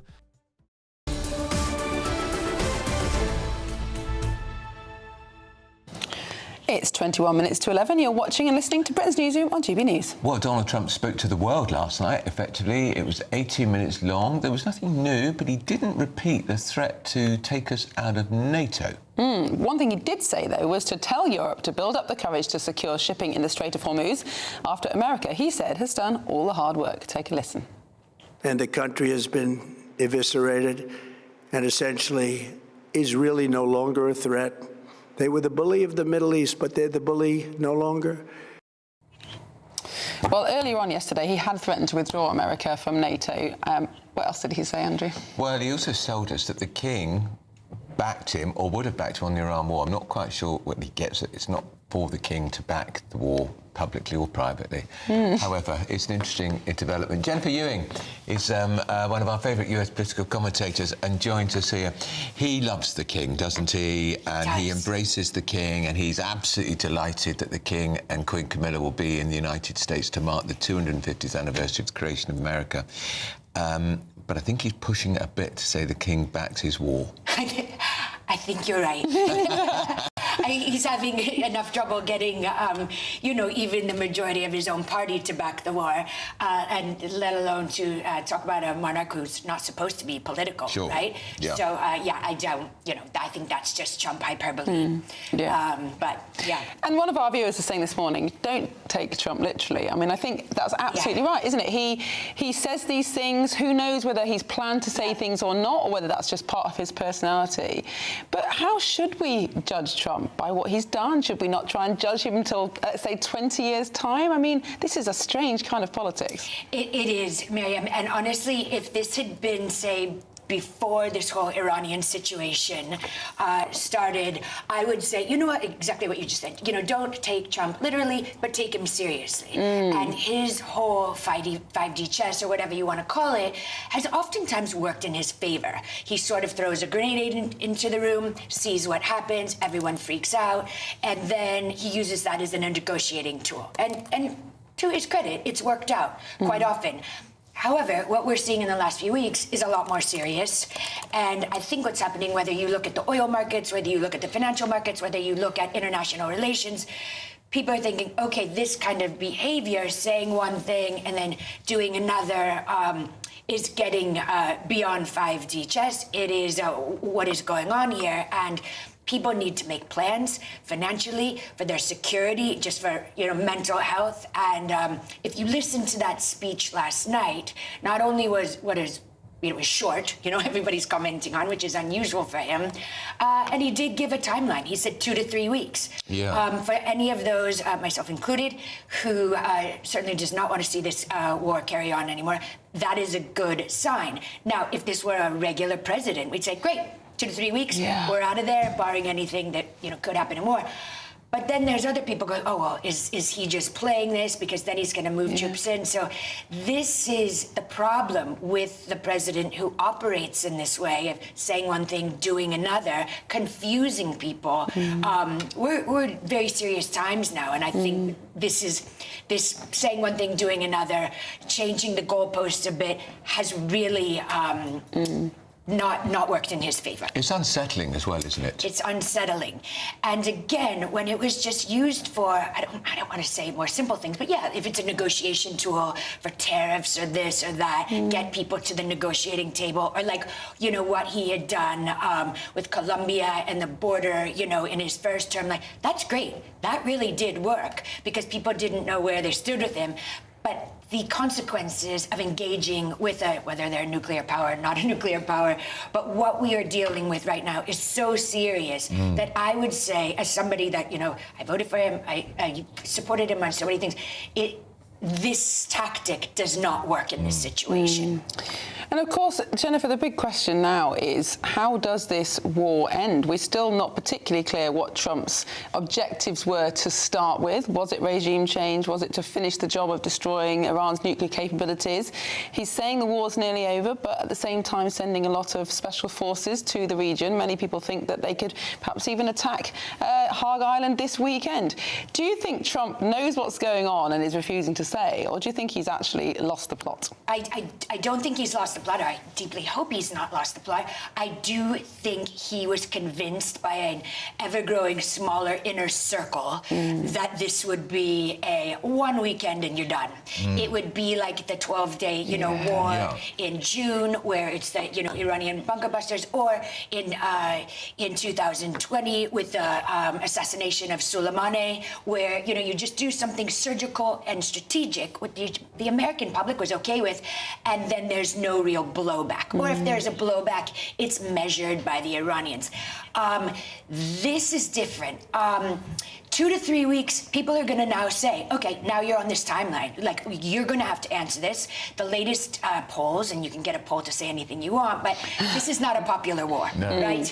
And you'll know that it's even caused division within the so-called Trump coalition that has voted for him, many of whom voted for no wars that are not existential. Well, on that, Jennifer, sorry to interrupt, but of course, one of the things Trump said yesterday was about pulling out of NATO. Well, some eagle-eyed person on social media has pulled out a tweet from Marco Rubio back from 2023 saying no US president should be able to withdraw from NATO without Senate approval. I'm thankful my colleagues in Congress passed this bipartisan measure. Trump didn't mention NATO again last night. Do you think he's been lent on by Marco Rubio and others? Well, what Marco Rubio is talking about, and I remember when it happened, it was December 2023. And I think they knew Trump was going to become the next president, so they put in and said, no U.S. president can withdraw from NATO without an active Congress or 2/3 Senate vote. Now, I don't think he would get that right now. It could end up in courts and legal things. I don't think he would get that right now. I think people, we call the U.S. Senate, the most sort of luxurious retirement home out there. So a lot of these people probably are okay with what Trump's doing in this case, but they do not want to pull out of NATO. But that's not to say a future president couldn't. You are seeing younger and younger generations looking more inward, and they do not want these forever wars, whether it's Ukraine. But they also see, Jennifer, that American taxes have been bailing out NATO year in, year out. That's true. And all the other countries benefiting from America's strengths, and they're fed up with it. And I get that. True, and you know, both the Vice President J.D. Vance, you know, when he started speaking about NATO back at the Munich Security Conference year before last, Yeah, that was over an a year extraordinary ago, speech. saying, hey, you know, we want strong allies. We don't want to have to carry, you know, the weight for everyone, and quite frankly, we can't. And that's what's changed in this the most recent election is Americans have woken up and going, wait, what do you mean we're paying for the defense of Europe and the UK when we don't have our own health care, right? We don't have these 4-week vacations. We don't have a lot of the, say, social benefits that people in Europe and the UK have. And quite frankly, the US people don't want to pay for it. No, I get that. Well, you can understand that. Jennifer, thank you so much for joining us this morning. Happy Easter to you, Jennifer. Yes, Happy absolutely. Easter, guys. Well, coming up next. NASA's Artemis 2 spacecraft has launched. It's orbiting Earth, then it'll head on to circle the moon, part of a 10-day mission. We'll be following that closely, but first, if you want to go not quite so far away, but still want some holiday sun, here's the forecast for our top European destinations.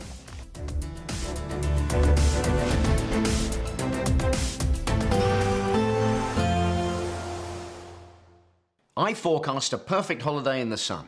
Weather looking good then? For sure, and no worries about our travel insurance. All Clear Travel Insurance sponsors GB News Travel Destinations forecast. Storm Armenia will continue to bring some very wet and very windy weather to eastern parts of the Mediterranean as we go through tomorrow. Starting to clear away from Italy, but Greece and Cyprus taking a bit of a battering as we go through Friday and also into the weekend. It's a drier picture further west, a few outbreaks of rain here and there, but for much of Spain, Portugal and also towards Madeira and the Canaries, it's looking largely fine and plenty of sunny weather to come into the weekend as well. Bye-bye. All Clear Travel Insurance sponsors GB News Travel Destinations forecast. Decisions made in Washington aren't just shaping America, they're shaping Britain too.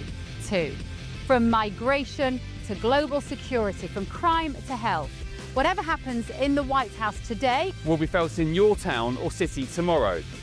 That's why The Late Show is live from Washington, D.C. Cutting through the politics to show you what it all means for Britain. The Late Show live every night at midnight. Only on GB News, Britain's news channel. Breaking news, live updates, stories that matter. From the heart of the GB Newsroom to every corner of Britain, with our team of dedicated journalists across the UK. GB News bulletins are there to deliver the latest news that matters to you. Bulletins on GB News, the People's Channel, Britain's news channel. Exciting news. Every Friday, my Patrick Christie's Tonight Show is going to have a twist to it. We're welcoming some special guests. You. That's right, on Fridays I'm going to be doing my show in front of a live studio audience because this show is about you and what you have to say. It's going to be the same big debates, same big topics, same big opinions, but every Friday night at 9 p.m. you are invited to come on down to Patrick Christie's Tonight to be a part of the action. Only on GB News, the People's Channel, Britain's news channel. At GB News, we love to hear from you, our loyal community. So drop us a line at gbnews.com/yoursay. There you can talk to each other and also to the presenters live on air. gbnews.com/yoursay, because GB News is your channel, Britain's news channel. I've been in Westminster for a long time, but I know that though power may be here, its effect on people's lives is across the whole of the country. We may be where rules are made, but it's where they're implemented that matters. Join me, Jacob Rees-Mogg, for forthright and frank discussion on where Britain has come from, where it's going, and where it will end up. That's State of the Nation, Monday to Thursday, 8 to 9 o'clock. Vox Populi, Vox Dei. From cold mornings to warm family brunches. From football to tennis in the car, In the kitchen. GB News breakfast is there. with the stories you need and the conversations that matter. Anyway, let's talk business. Well, it has been a historic night in British politics. It's astonishing, isn't it? We're here again. To start your day just right. GB News Breakfast. Every morning from 6 a.m. Only on GB News. Britain's news channel. As soon as it hits 11 and the headlines come in, Late Edition brings you the breaking news from all the front pages. because the news is going to happen. So get a head start today. Patrick Christie's Tonight, Late Edition. Alex Armstrong Tonight, Late Edition. From 11 o'clock every night. Only on GB News, the People's Channel, Britain's news channel.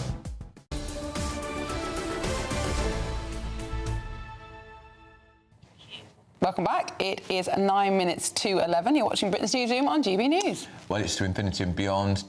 NASA finally sent that rocket to the moon last night for the first time in over 50 years. Well, they had to wait until the moon was as close as possible to Earth during its 28-day cycle. And Professor Niku Madhusudan at the Institute of Astronomy at Cambridge University joins us now. Professor, good morning. Can we ask you, what is the point of this trip in the sense of what will we learn from this historic voyage?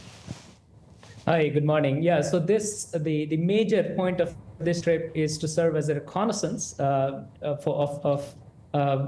the lunar missions coming forward in the near future. Ultimately, we want to land humans again on Moon and set up a base there, and that itself would be again a launch pad to future space exploration, probably into Mars would be our first step beyond Moon. And this mission would serve as the reconnaissance for testing various things. One is the life support systems, the communication systems, the maintenance, and all sorts of things that would be necessary if very soon we want to go back to the Moon and land there and set up a base. Do we want to do that? Should we do that? That is the plan, and I think there is a good reason for that. There are many reasons for going back to the Moon, not least of which is the pure scientific motivation of understanding the lunar environment and how we can survive there, and converting, extracting water out of the lunar soil and see if we can create a habitat there.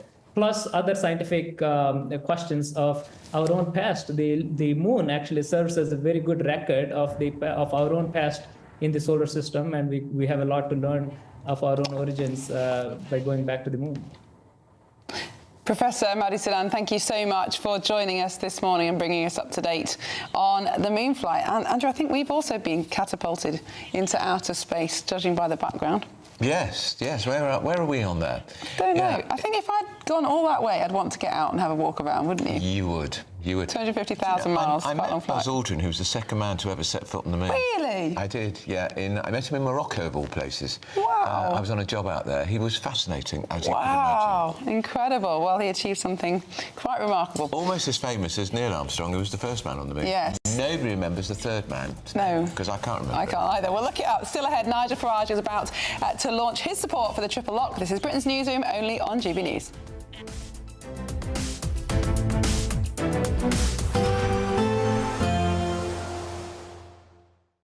Today, clouds overhead. Total zen within. Boxed Solar sponsors the weather on GB News. Good morning. I'm here with your latest GB News weather update from the Met Office. As we go into the long Easter weekend, there is the potential for some stormy weather, particularly Saturday and into Sunday. But before all that, actually, for many, today's looking largely fine. Yes, there will be some cloud across the eastern parts of England and some more cloud and rain pushing into parts of Scotland and Northern Ireland later on, but otherwise, a good deal of fine and occasionally sunny weather. Perhaps the best of the sunshine this afternoon will be across parts of Wales and southwest England, and here temperatures should get to highs around 13 or 14 Celsius. Elsewhere, temperatures will be a couple of degrees lower than this, but still not too far off average for the time of year. Staying fine as we go into this evening across southern parts, always a bit sunnier towards the southwest. as opposed to the cloudier south and east, but also some glimmers of sunshine across parts of northern England through into the evening. Different story though for Northern Ireland and particularly western parts of Scotland, where we do have some rain arriving, and the winds will be strengthening as well, so it's going to turn wet and windy for many as we go through this evening towards the northwest. That cloud, that rain and the blustery winds will make their way south and eastwards across the whole country as we head overnight and into Good Friday. So a pretty unsettled start to the long Easter weekend. But with the cloud, the rain and those blustery winds, temperatures not dropping a huge amount, so it's not going to be a particularly chilly start for many of us. The more persistent rain will clear away towards the east as we go through tomorrow morning, but there will then be plenty of showers following in behind, and with some colder air digging into northern parts, some of those showers will be wintry, so some sleet, some snow over parts of Scotland. Some of the showers could be quite heavy, albeit with a few sunny breaks in between. Temperatures towards the south may be a few degrees higher than today, but that colder air means it's going to be a bit chillier across northern parts, particularly with some blustery winds. Into Saturday, and we're watching out for a deep area of low pressure that's set to arrive. More details of that later. Today, clouds overhead. Total zen within. Boxed Solar sponsors the weather on GB News. You could be the proud owner of a brand new Benevan 122. This very latest 2026 model comfortably sleeps 4, comes complete with built-in kitchen, compact washroom, and is worth over £67,000. But that's not all, as we'll also give you a further £25,000 in tax-free cash to spend on anything you like in the coming year. For another chance to win a camper van and cash, text prize to 63225. One entry costs £2.50 plus one standard network rate message, or text bonus to 63225. 5 entries cost £5 plus one standard network rate message. Go to gbnews.com/win. Entries start at £2.50. Call 0903 686 3232. Calls cost £2.50 plus your network access charge, or post your name and number to GB20 PO Box. Bold. They are under no illusion. Right. Are you a human trafficker? Found. Well, we're going to cross to St Asaph in Wales, where the King and Queen are arriving for the annual Maundy service. It is, of course, Maundy Thursday in the Christian calendar. Here they are. They're in their rather large... Is that a roller or is it a Daimler? It's a roller. I think it's a Rolls Royce. It's very smart. And it's a tradition every year. They give out the Maundy money to a select group of pensioners. There's the King being greeted by the Lord Lieutenant of the county. And I think we can cross to our royal correspondent, Cameron Walker, who is there for us now. Cameron, good morning. Good morning, Miriam and Andrew. Yes, for those of you watching on television, you can see live pictures of the King and Queen just waving to the crowds there outside St Asaph Cathedral towards the start of the Royal Maundy service. Of course, very significant for North Wales. It is the first time in the tradition's 800-year history that it has happened in North Wales. Of course, that's the King there just greeting the Bishop of Asaph, who we spoke to a little bit earlier. We'll bring that to you a little bit later on today, but it was, of course, Queen Elizabeth II that took the tradition of the monarch distributing Maundy money out of Westminster Abbey, out of London, to go around the country, and it is the King who is bringing it to Wales for the second time in its 800-year history. So inside the cathedral, the King will be distributing Maundy money to 77 men, 77 women who have done good Christian deeds for their communities. 77, of course, is the year of the amount of years that King Charles has been on Earth. So the service expects to last around an hour. Of course, a very important holy day in the Christian calendar, commemorating Jesus and the Last Supper with the apostles and washing the feet of his disciples. So that is what it is all about. After the service, the King is expected to do a walkabout with members of the public who have been gathering here for the last couple of hours. There is a bit of a protest going on as well, as perhaps you can expect with these kind of issues now and the royal engagements. But there was a little bit of graffiti that was actually sprayed on the outside wall of the cathedral this morning, saying "Not my King." Now, the official Republic group has denied responsibility for that, and it's been hastily cleaned up. And conveniently, the royal car was actually driven in through a different entrance, so the King did not see that graffiti as he enters St Asaph Cathedral here this morning. Cameron, that's Cameron Walker at the Maundy service, and he'll be back with you later to give you an update. Well, it is now 11 o'clock on Thursday, the 2nd of April. We're live across the United Kingdom. This is Britain's Newsroom with Andrew Pearce and Miriam Cates. Donald Trump insists the King, talking of His Majesty, would have stood by him on the war with Iran. He's also told Europe to go and get the Strait of Hormuz itself. The hard part is done, so it should be easy. And in any event, when this conflict is over, the strait will open up naturally.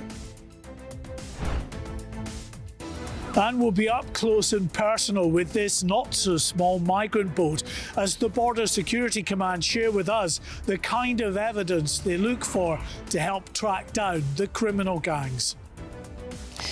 In a GB News exclusive, border security officials say small boat crossings are down, but the boats are getting bigger and cramming more and more migrants on board. Strike showdown. Resident doctors will go ahead with their strike action despite that threat from the Prime Minister to withdraw 1,000 junior doctor training places. We will drill, baby, drill. Well, the Chancellor, Rachel Reeves, has backed North Sea drilling, but how will the Energy Secretary, Ed Miliband, respond? And Farage is backing the pensioners. The Reform leader vows to protect the triple lock on pensions, but is it affordable, and is this a U-turn?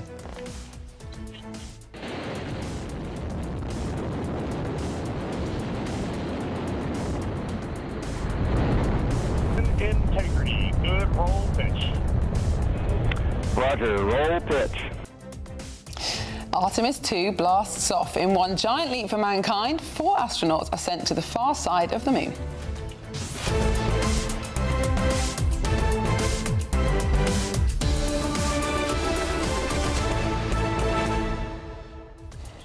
Well, that's a big statement coming from Reform, which we'll be carrying live on this programme.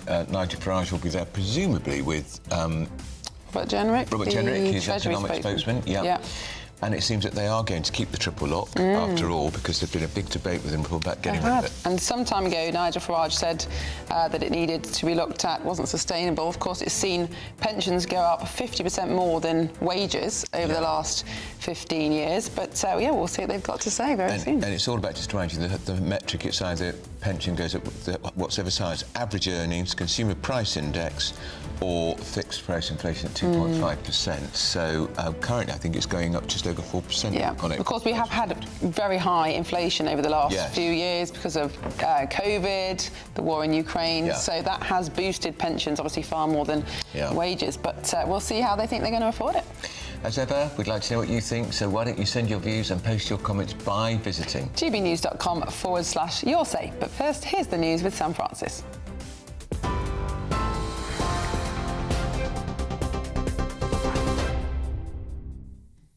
Very good morning to you. Just gone at 11 o'clock. The top story this hour. Oil prices have surged and global markets are slipping after Donald Trump warned the US will hit Iran extremely hard.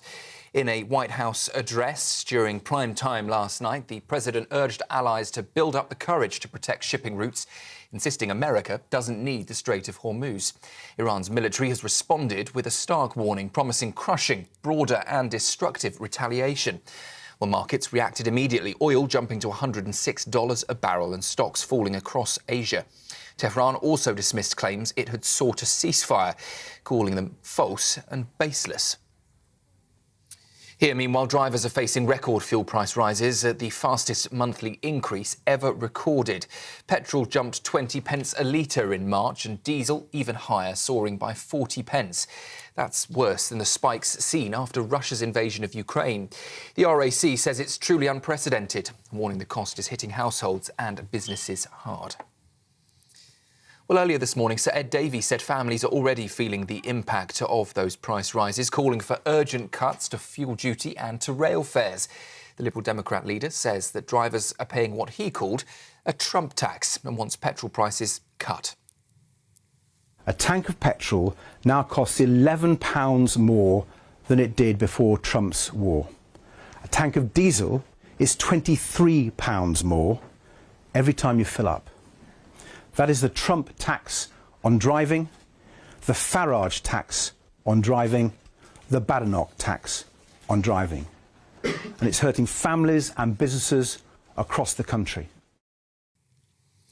Well, despite the rising costs, millions are still travelling for Easter. More than 21 million journeys are planned, making it the busiest Easter on the roads since 2022. Congestion is also expected on major routes, including the M25, the M6 and M5, with roadworks lifted across 1,500 miles to ease pressure. Drivers heading to Europe are being warned fuel is even more expensive abroad, with experts saying filling up in Dover could well be the cheapest option. The government has pulled the plug on 1,000 new doctor training posts after the BMA refused to call off next week's 6-day strike. Ministers had offered the posts as part of a deal to end the long-running dispute, but set a 48-hour deadline. That deadline has now passed. The Department of Health says the scheme is now not operationally or financially possible, with systems preparing for disruption instead. The BMA calls the move extremely disappointing and has accused the government of using future doctors as a pawn in the negotiations. The strike begins Tuesday morning, which will be the longest joint strike so far. The BBC says it sacked presenter Scott Mills after learning the allegations that a victim in a past police investigation was under 16. The corporation says it only became aware of that detail in recent weeks, despite knowing about the investigation back in 2017. The case involving alleged historic sexual offences was closed in 2019 with no charges brought. Mr Mills has since said he fully cooperated and hopes for privacy. The BBC says it acted decisively once new information emerged and is now reviewing what was known at the time. Contactless tap-and-go travel is set to expand across England. The government says a new strategy will allow passengers to use just one card across buses, trains and trams, replicating systems already used in London. Real-time bus tracking on apps like Google Maps is also being rolled out alongside wider parking integration. Ministers say the system will make journeys simpler and more reliable. And humanity is heading back to the moon for the first time in half a century. At 11:24 last night UK time, NASA's Artemis 2 mission blasted off, now safely in orbit around the Earth with 4 astronauts on board. Commander Reid Wiseman telling the world, "We go for all humanity."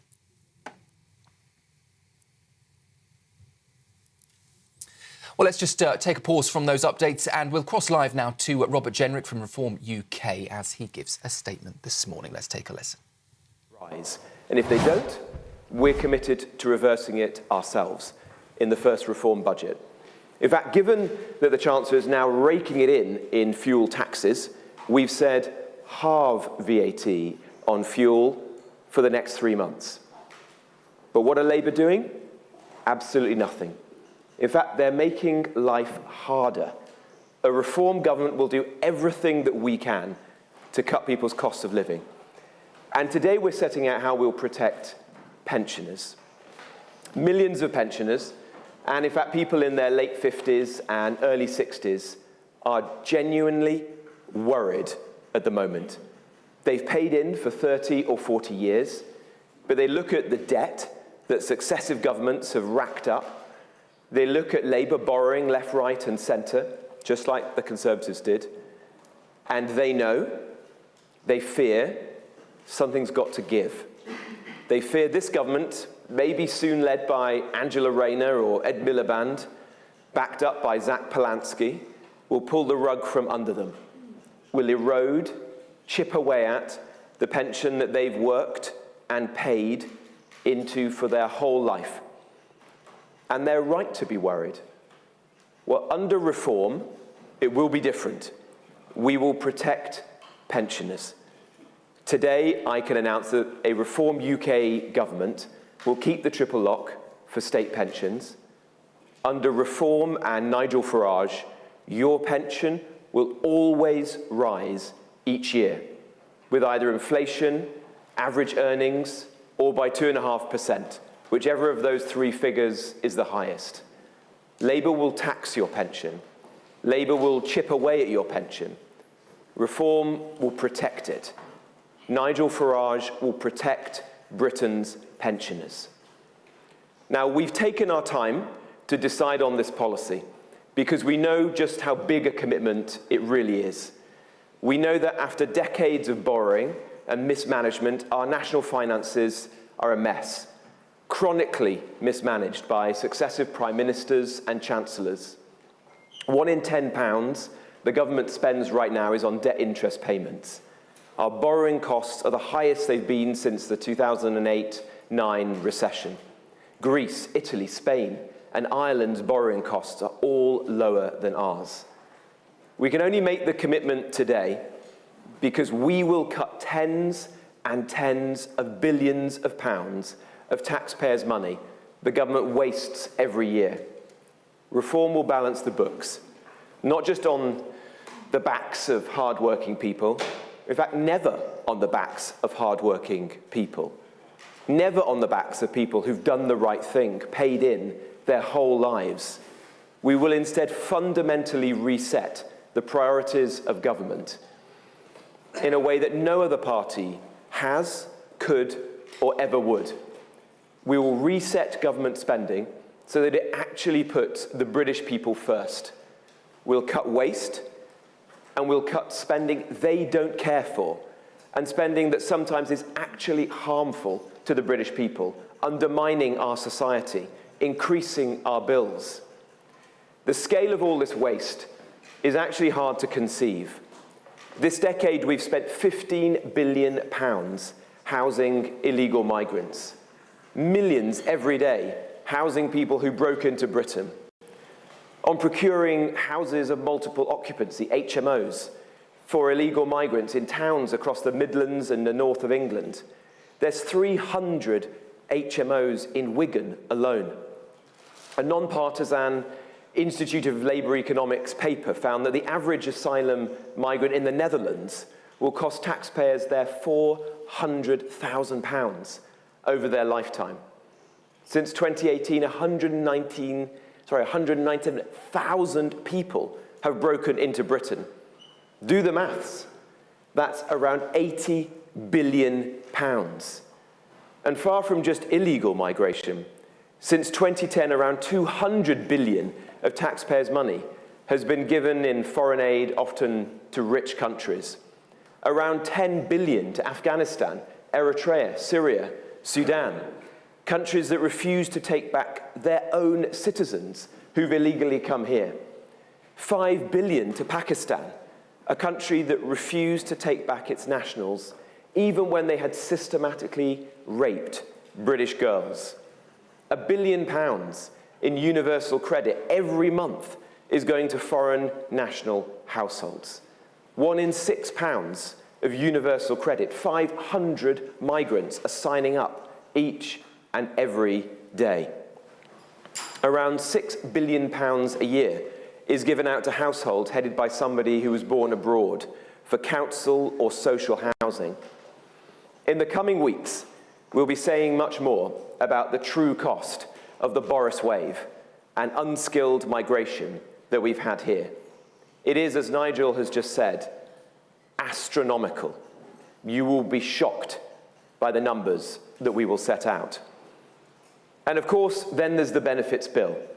3 million more people are on out-of-work benefits than 8 years ago.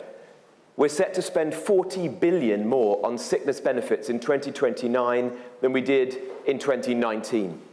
The OBR says that there'll be £59 billion of net zero spending this Parliament on things like heat pumps or carbon capture and storage, spending that will only splurge if Labour win again. Or finally, look at the state. Do we really need 120,000 more civil servants than we had in 2015?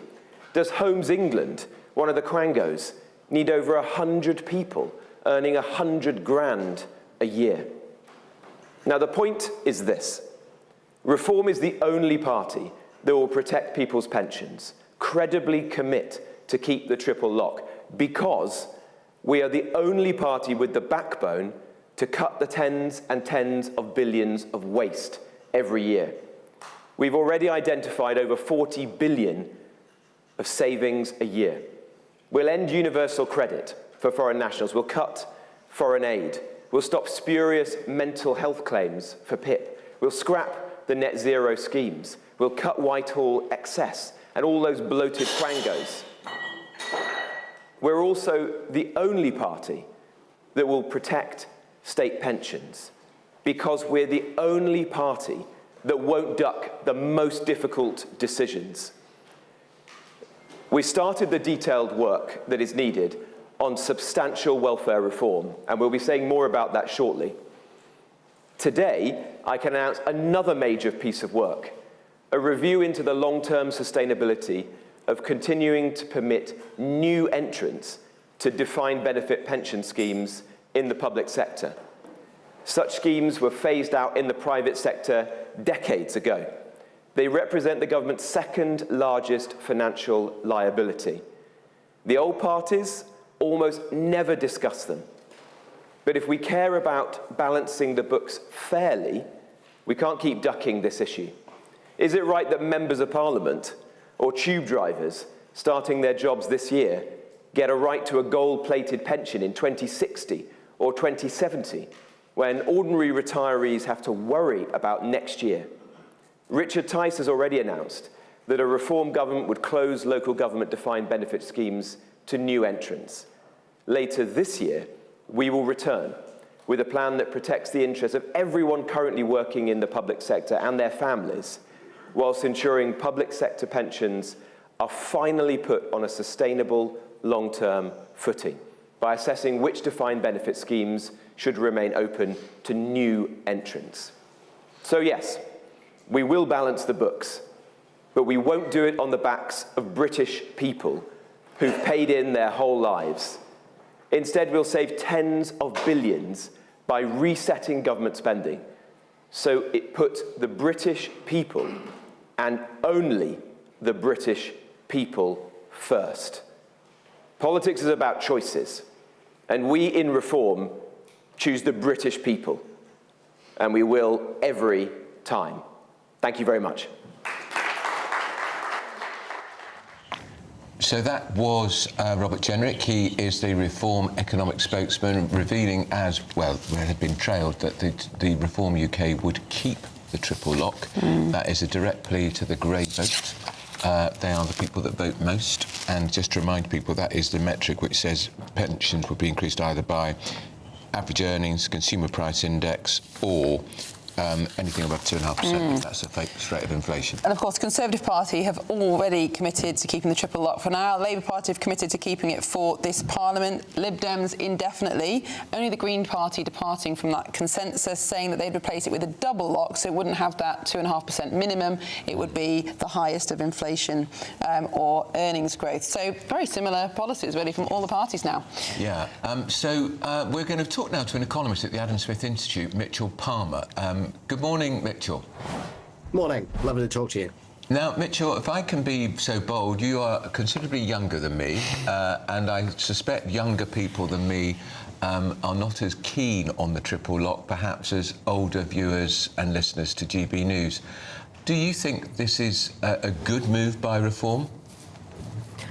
No. So the triple lock is an expensive way to ensure that pensioners have dignity in their retirement. There are ways that you can do that without the sort of unpredictable ratcheting effect that the triple lock has. So you could, for instance, as most Western countries do, link the pension just to the cost of living or just to wages. Linking it to both plus the 2.5% minimum means that you have this ratchet effect where pensioners almost by definition are made better off in real terms than workers. And that obviously is unsustainable, as the number of pensioners that each worker has to pay for increases, but two, obviously can be seen by those younger generations as somewhat unfair. Now, there seems to be some misunderstanding in this country about how our pensions work. And we heard Robert Jenrick there use the term paid in. But of course, that isn't how pensions work in this country. People do pay national insurance, but it doesn't go into a pot for them. It just gets spent, doesn't it? So how do we get away from this idea that everybody has a pot of money with their name on? Absolutely. It's a total fiction. that the National Insurance Fund really exists in any real sense, apart from a sort of made-up accounting concept. The reality is that pensioners now will receive vastly more in pensions than they will have contributed through their working life. And there are two reasons for that. The first is that through their working life, they of course paid for their parents' and their grandparents' generation's pension. But of course, their parents and their grandparents had many more children than they did. So there will be fewer, effectively, they were paying for fewer pensioners as they worked. Secondly, of course, economic growth occurs. Not that much in this country in recent years, but that means, of course, that the pension per pensioner is much larger today than it ever was in the past. So the idea that people have contributed and then they're merely taking out what they put in is, of course, wrong. The pension funds itself each year through working people's contributions, which is, of course, why Reform have sought to identify spending cuts, and that is, of course, the responsible thing to do. The problem is, of course, those spending cuts are found this year, whereas the pension problem gets bigger every year as the population ages and as the triple lock ratchets up the cost. I've just been looking at some polling figures here. A YouGov poll, 18 to 24, 46% of people in the 18 to 24 category would vote Green, amazing. Only 8% would vote Reform, and I imagine what Robert Jenrick has announced today would just confirm those people in that view, not least because the Greens are the only ones who are really going to smash the triple lock. I think that's possibly true, although I would not say that the Greens have a responsible or a sensible set of fiscal objectives that young people should vote for. Yes, they might reduce the amount of pension spending they have to pay for, but there's a lot of other irresponsible spending they would also have to pay for. So I wouldn't say voting for the Greens is in young people's self-interest necessarily. Well, it will be interesting to see the direction that the polling takes us. Mitchell Palmer, thank you so much for joining us this morning from the Adam Smith Institute. Yeah, I mean, young people, Reform did have a lot of appeal to young people earlier on. They did, but unfortunately, I think for them, this may just put them in competition with the Conservatives for an older vote rather than opening up a younger vote, but we shall see. Yeah, now up next we'll continue this discussion with the spring chicken, Andy Williams, and almost the pension age, Cara Malone. This is Britain's Newsroom on GB News.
Exciting news. Every Friday, my Patrick Christie's Tonight Show is going to have a twist to it. We're welcoming some special guests. You. That's right, on Fridays I'm going to be doing my show in front of a live studio audience because this show is about you and what you have to say. It's going to be the same big debates, same big topics, same big opinions. But every Friday night at 9 p.m, you are invited to come on down to Patrick Christie's Tonight to be a part of the action. Only on GB News, the People's Channel, Britain's news channel. Every week there are stories that shape the national conversation. We'll be discussing that. And on Saturday Morning Live, we break them down.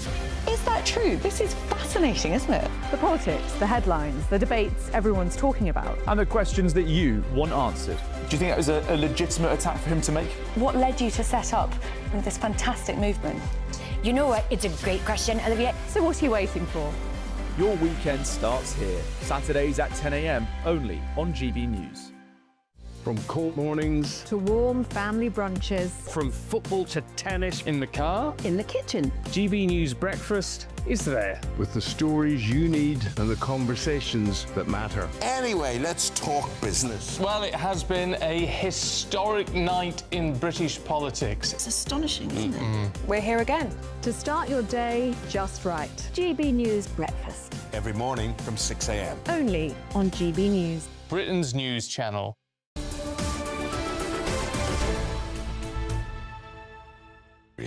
It's 26 minutes past 11. You're watching and listening to Britain's Newsroom. We're live across the United Kingdom with Andrew Pearce and Miriam Cates. The panel are back. Andy Williams and Karen Malone and the triple lock. I'm a little bit upset you call him a spring chicken and me...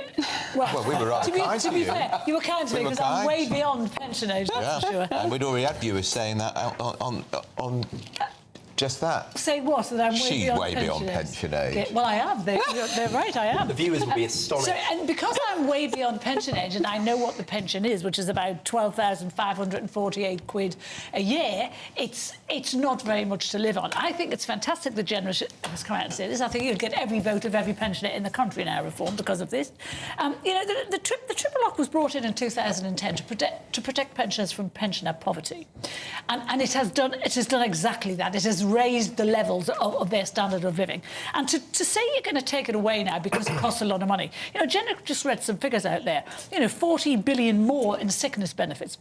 We have a £100 billion benefits bill. We have 50 odd billion ready to be spent on net zero. So why are we talking about an extra 6 billion that the triple lock will cost? Well, it's 15 billion a year by 2029. We have a responsibility to look after the most vulnerable in our well, that's absolutely right. I completely agree. But and 3 that's why million, I'm against the triple lock. And I'm sorry, but the triple lock, you know, there are 2 million people in this country alone who live on the state benefits. Probably more than that now. That was the last time I checked. Probably more than that.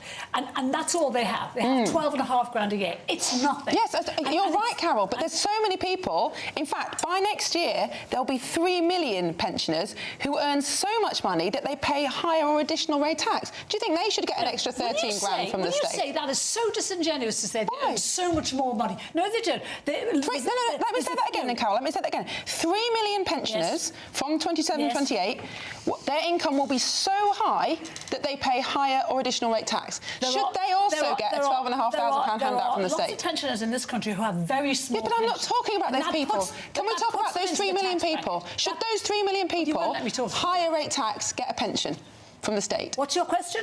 Should the 3 million people higher? No, higher. This is just higher rate. 50 grand a year. I'm not talking about people who pay basic rate. I'm talking about the people on the state pension and the millions who have small pensions from their husbands or their wives who are no longer alive, but small pensions and who are also in the tax bracket.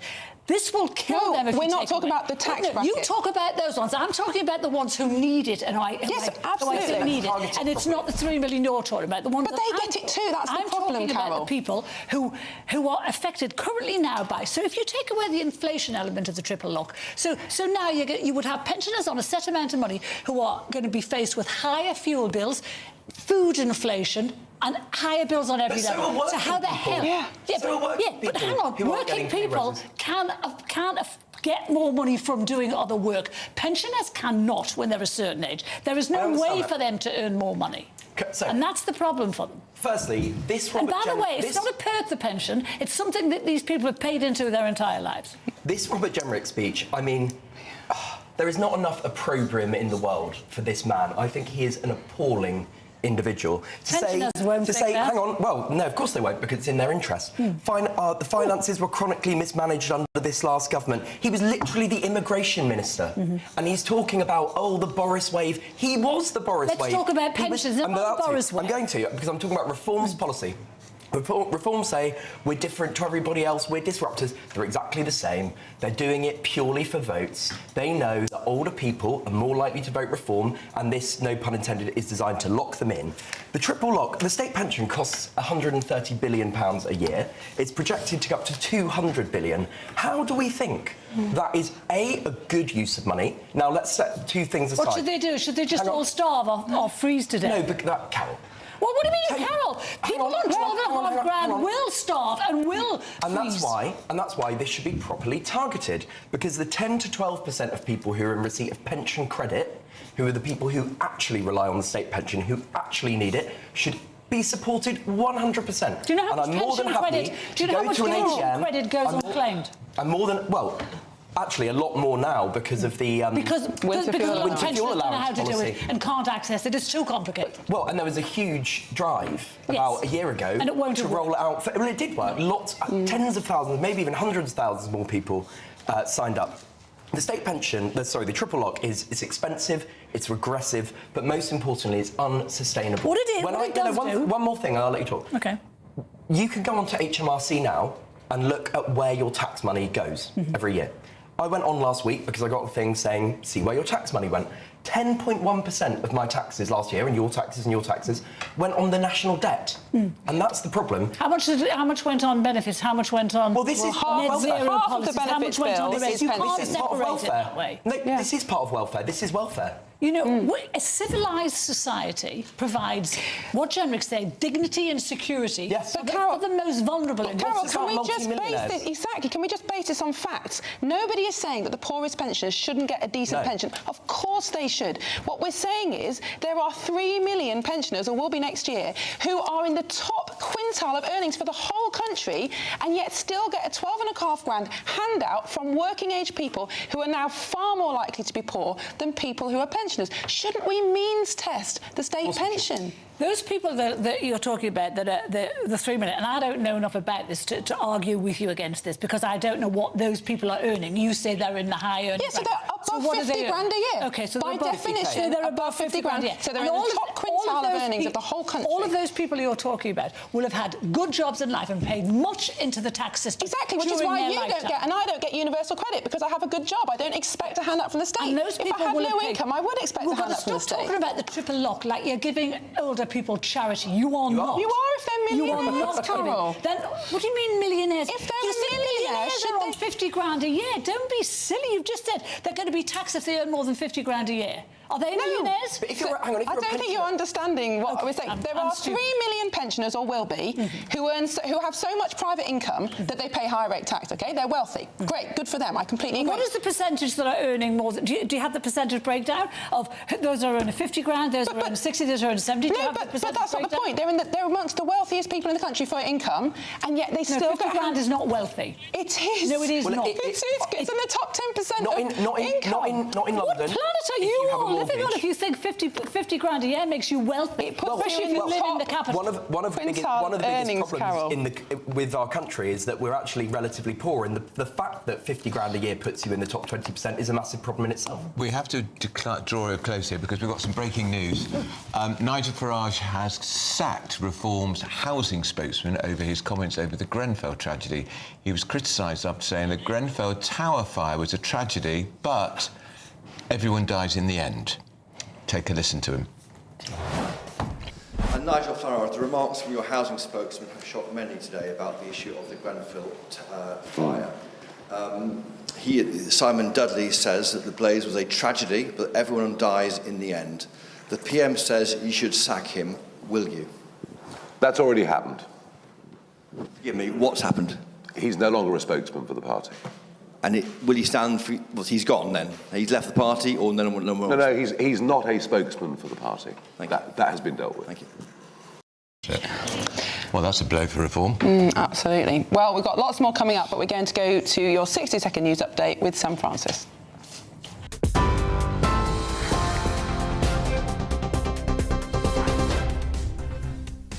Very good morning. In other news this hour, oil prices have jumped as markets have fallen, and Donald Trump is warning the US will hit Iran extremely hard.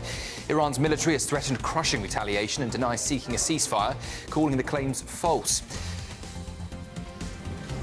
Here, fuel prices have surged at a record rate. Petrol jumped 20 pence a litre in March and diesel up 40 pence. That's the fastest rise ever recorded. The RAC calls it unprecedented, warning the cost is hitting households and businesses hard. Border officials say efforts to disrupt people smuggling gangs are starting to work. But more than 320 migrants still crossed the Channel on Wednesday, just hours after the UK agreed a £16 million deal with France to increase beach patrols. The government has scrapped plans for 1,000 new doctor training posts after unions refused to call off next week's strike. Ministers say it's no longer possible to deliver the scheme, but the BMA calls the move disappointing. And humans are heading back to the moon for the first time in nearly 50 years. NASA's Artemis 2 mission blasted off overnight and is now in orbit, with astronauts calling it a mission for all humanity.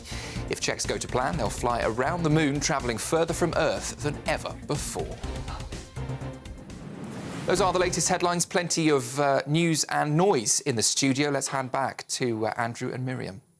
Tune in to GB News Radio wherever you are. Online, on DAB digital radio, on TuneIn, on Radio Player, on Nation Player and on your smart speaker. Just say, play GB News.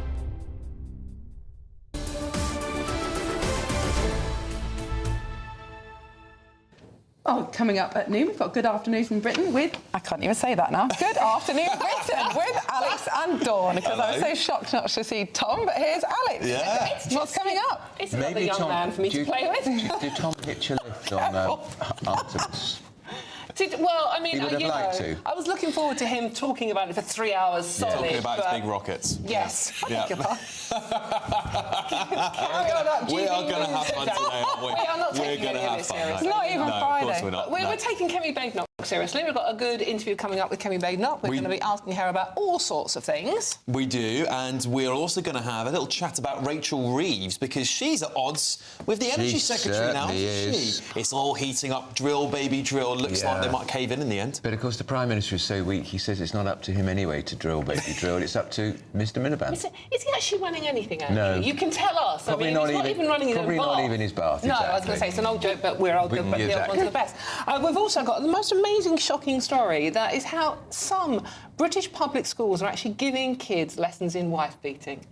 I saw that in the I'm papers not today. even making this up. Goodness me. It's really shocking. It's in the a really Telegraph shocking today. story. Yeah, it really is. So we're going to be talking to people that They're not British schools, are they? They are British They are schools. British They're schools. public schools Yes. teaching little boys how, when they grow up, to beat women up. But not in Britain, as far as we're aware, but we'll reveal all. Gosh. Well, it shouldn't be allowed. Well, of course it shouldn't. It's just absolutely ridiculous. We're also going to have some fun, aren't we? Of course we are. We always do. Yeah. Absolutely. For the whiteboard. Miriam's relieved I'm not here today. No whiteboard. Actually, if we get the whiteboard out, I can draw my best version of a rocket. No, don't go there. Right into your say if that's what you'd like to see in the next couple of hours. Also, your Trump impression, I'm sure, will come in handy today. Well, all that and more coming up at midday, but up next is Maundy Thursday today, so we'll be telling you how we'll be celebrating it. This is Britain's Newsroom on GB News.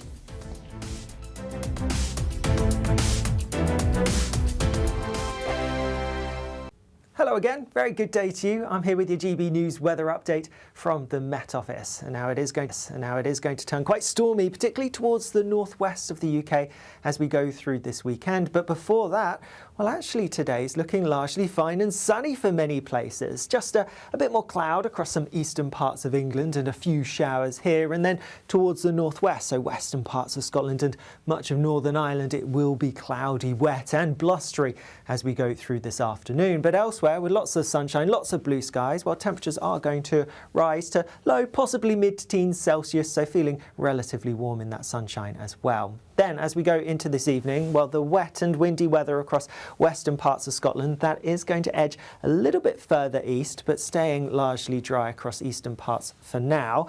Meanwhile, it's a wet end to the day across much of Northern Ireland, and it will be quite windy as well.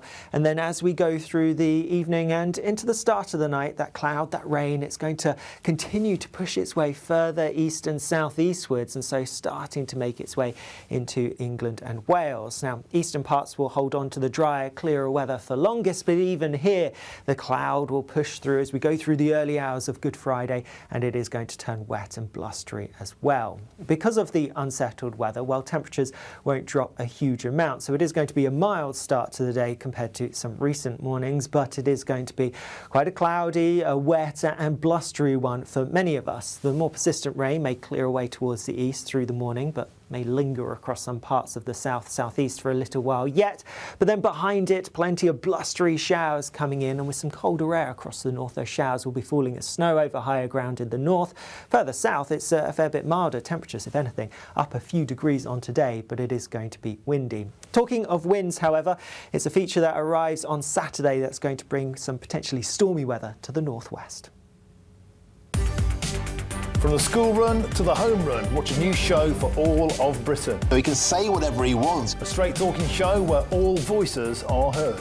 And, you know, when are we going to stop talking about smashing the gangs and actually do it? With the stories that matter from every part of our country. There's a bit of a crash landing there for your Chancellor. Bold, fearless and standing up for you. That's me, Martin Daubney, 3 p.m. till 6 p.m, weekdays, here only on GB News. The People's Channel, Britain's news channel. Westminster's full of talk, but out here, it's the real world. Am I allowed to talk then? No, that's it.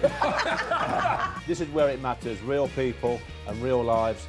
That's what politics is all about. The fact that Trump made a good start, no. Straight answers, no spin, and just a couple of pints. How many fingers have I got up? About 10. So join me for Lee Anderson's Real World every Friday at 7 p.m, only on GB News. The People's Channel, Britain's news channel.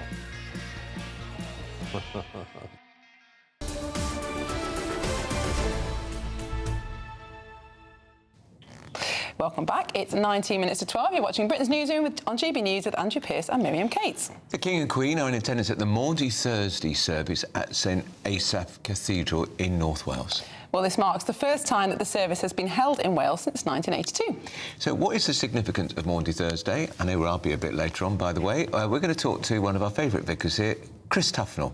Good morning. Good morning, Andrew and Miriam. Good to be with you. Tell us about Maundy Thursday, why it is such an important date in the Christian calendar.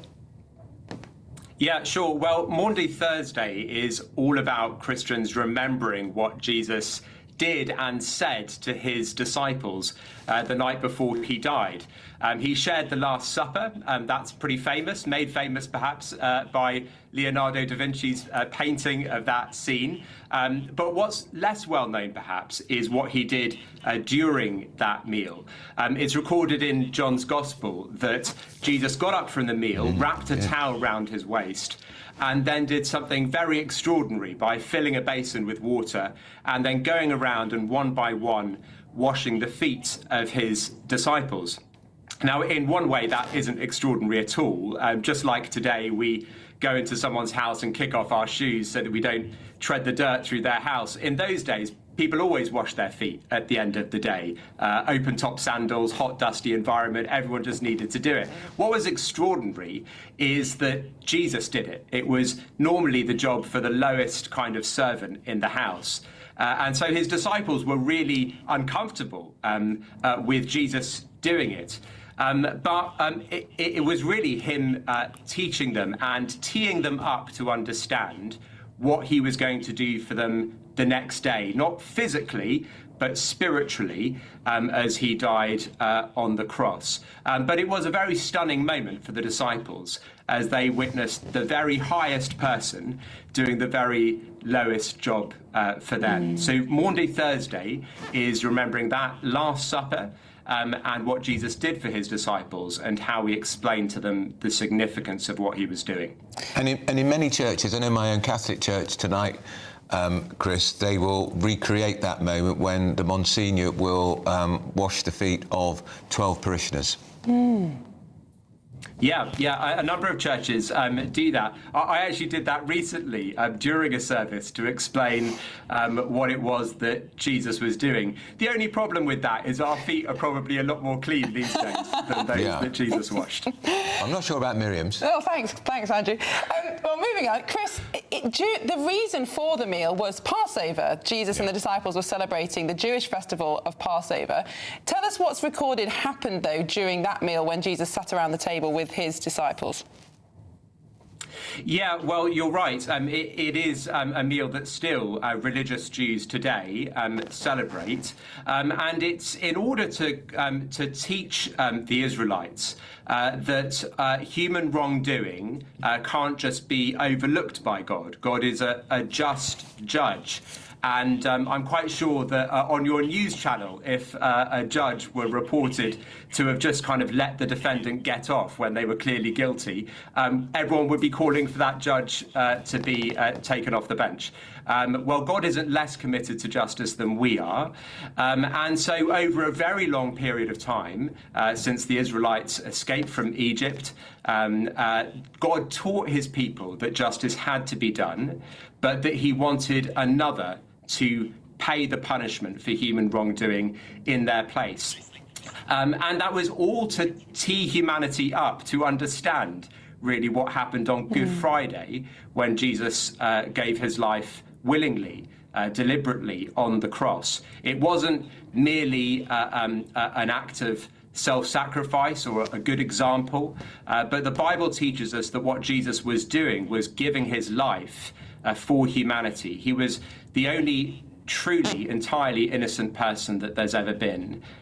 He is, Christians believe, God himself, and he chose to go to the cross to take the punishment for all human wrongdoing, so that any person, simply by asking God for forgiveness and sincerely believing in what Jesus has done for them, can be forgiven and know themselves to be at peace with God. This is why we call it Good Friday. Rather an unusual thing when you think about it, for Christians to call the day when their Lord and Saviour was executed a Good Friday, but it's good because of what he did and he achieved for us. And so the Passover meal was really there to prepare his disciples, and through them to prepare everyone who would read their accounts of that night, to understand what Jesus was doing for them when he died on the cross. And the same is true with the foot washing, actually. As he's washing his disciples' feet, he says, "You don't understand what I'm doing for you, but later you will understand." Well, that itself points to the fact that he was doing much more than just washing their feet.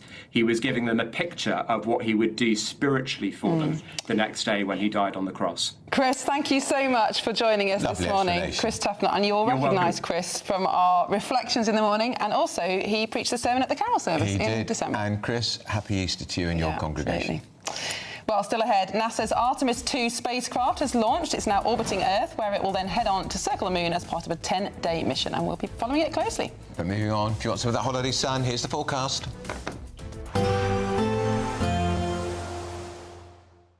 You're looking happy. Well, the forecast looks good. So you've sorted the travel insurance then? All Clear Travel Insurance sponsors GB News Travel Destinations forecast. Storm Amelia will continue to bring some very wet and very windy weather to eastern parts of the Mediterranean as we go through tomorrow. Starting to clear away from Italy, but Greece and Cyprus taking a bit of a battering as we go through Friday and also into the weekend. It's a drier picture further west, a few outbreaks of rain here and there, but for much of Spain, Portugal and also towards Madeira and the Canaries, it's looking largely fine, and plenty of sunny weather to come into the weekend as well. Bye-bye. All Clear Travel Insurance sponsors GB News Travel Destinations forecast. I'm Michelle Dewberry. This is Jubes & Co. with you. Hello everyone, Patrick Christie's here. GB News. GB News. Britain's news channel. Access the stories that matter to you. Take the GB News family with you on any device. And as long as you have an internet connection, tune in to GB News anywhere on the planet or beyond. GB News, the People's Channel, Britain's news channel. Breaking news, live updates, stories that matter. From the heart of the GB Newsroom to every corner of Britain, with our team of dedicated journalists across the UK. GB News bulletins are there to deliver the latest news that matters to you. Bulletins on GB News, the People's Channel, Britain's news channel. I've been in Westminster for a long time. But I know that though power may be here, its effect on people's lives is across the whole of the country. We may be where rules are made, but it's where they're implemented that matters. Join me, Jacob Rees-Mogg, for forthright and frank discussion on where Britain has come from, where it's going, and where it will end up. That's State of the Nation, Monday to Thursday, 8 to 9 o'clock. Vox Populi, Vox Dei. At GB News, we love to hear from you, our loyal community. So drop us a line at gbnews.com/yoursay. There you can talk to each other and also to the presenters live on air. gbnews.com/yoursay, because GB News is your channel, Britain's news channel.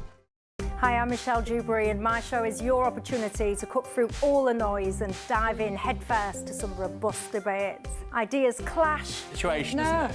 Because you're deliberately avoiding my point. Nothing's held back. And if you think this is the end of it, wait for more. And we do not shy away from the difficult stuff. Sometimes I want to shake people and say, if only you understood. So join me on Jubes & Co. weeknights at 6 p.m, only on GB News, Britain's news channel.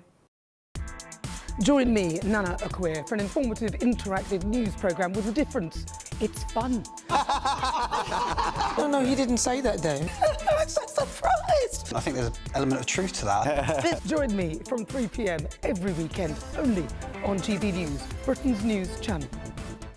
From court mornings to warm family brunches. From football to tennis in the car. In the kitchen. GB News Breakfast is there. With the stories you need and the conversations that matter. Anyway, let's talk business. Well, it has been a historic night in British politics. It's astonishing, isn't it? We're here again to start your day just right. GB News Breakfast. Every morning from 6 a.m. Only on GB News. Britain's news channel.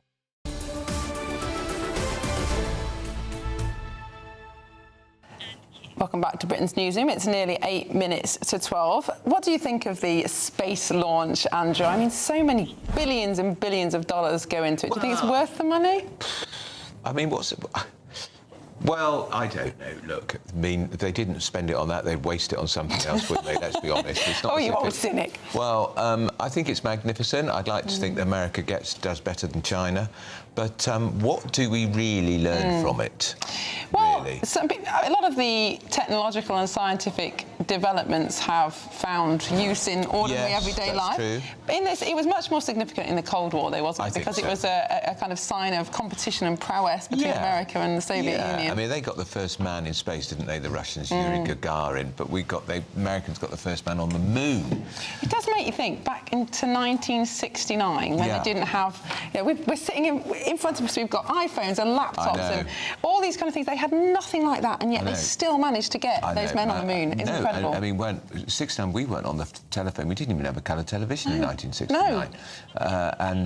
And yet all that money could be invested in a space program. Yeah. But it was so exciting then. And a real sense of achievement. Yeah, and everybody wanted to watch it on television, and I think it happened in the wrong time, as far as I can remember, for school and stuff. And but we talked about it endlessly at school. And Neil Armstrong and Buzz Aldrin and the other man whose name I can't remember. I forgot to look him up. They were household names.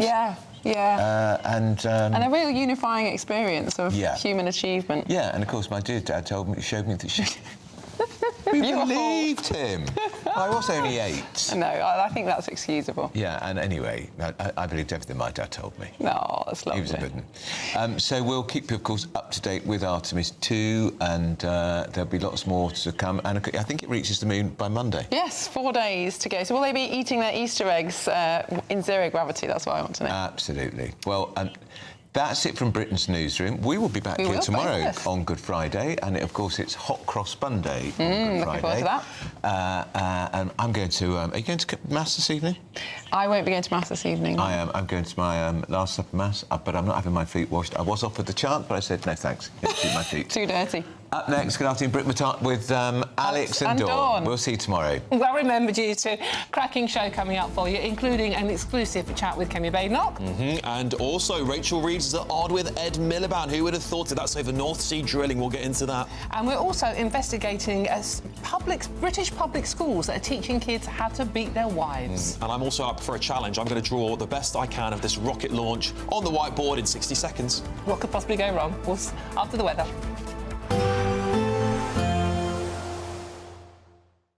Expect get warm spells with the odd rude interruption. Box Boiler sponsors the weather on GB News. Good morning, I'm here with your latest GB News weather update from the Met Office. As we go into the long Easter weekend, there is the potential for some stormy weather, particularly Saturday and into Sunday. But before all that, actually, for many, today's looking largely fine. Yes, there will be some cloud across the eastern parts of England and some more cloud and rain pushing into parts of Scotland and Northern Ireland later on, but otherwise, a good deal of fine and occasionally sunny weather. Perhaps the best of the sunshine this afternoon will be across parts of Wales and southwest England, and here temperatures should get to highs around 13 or 14 Celsius. Elsewhere, temperatures will be a couple of degrees lower than this, but still not too far off.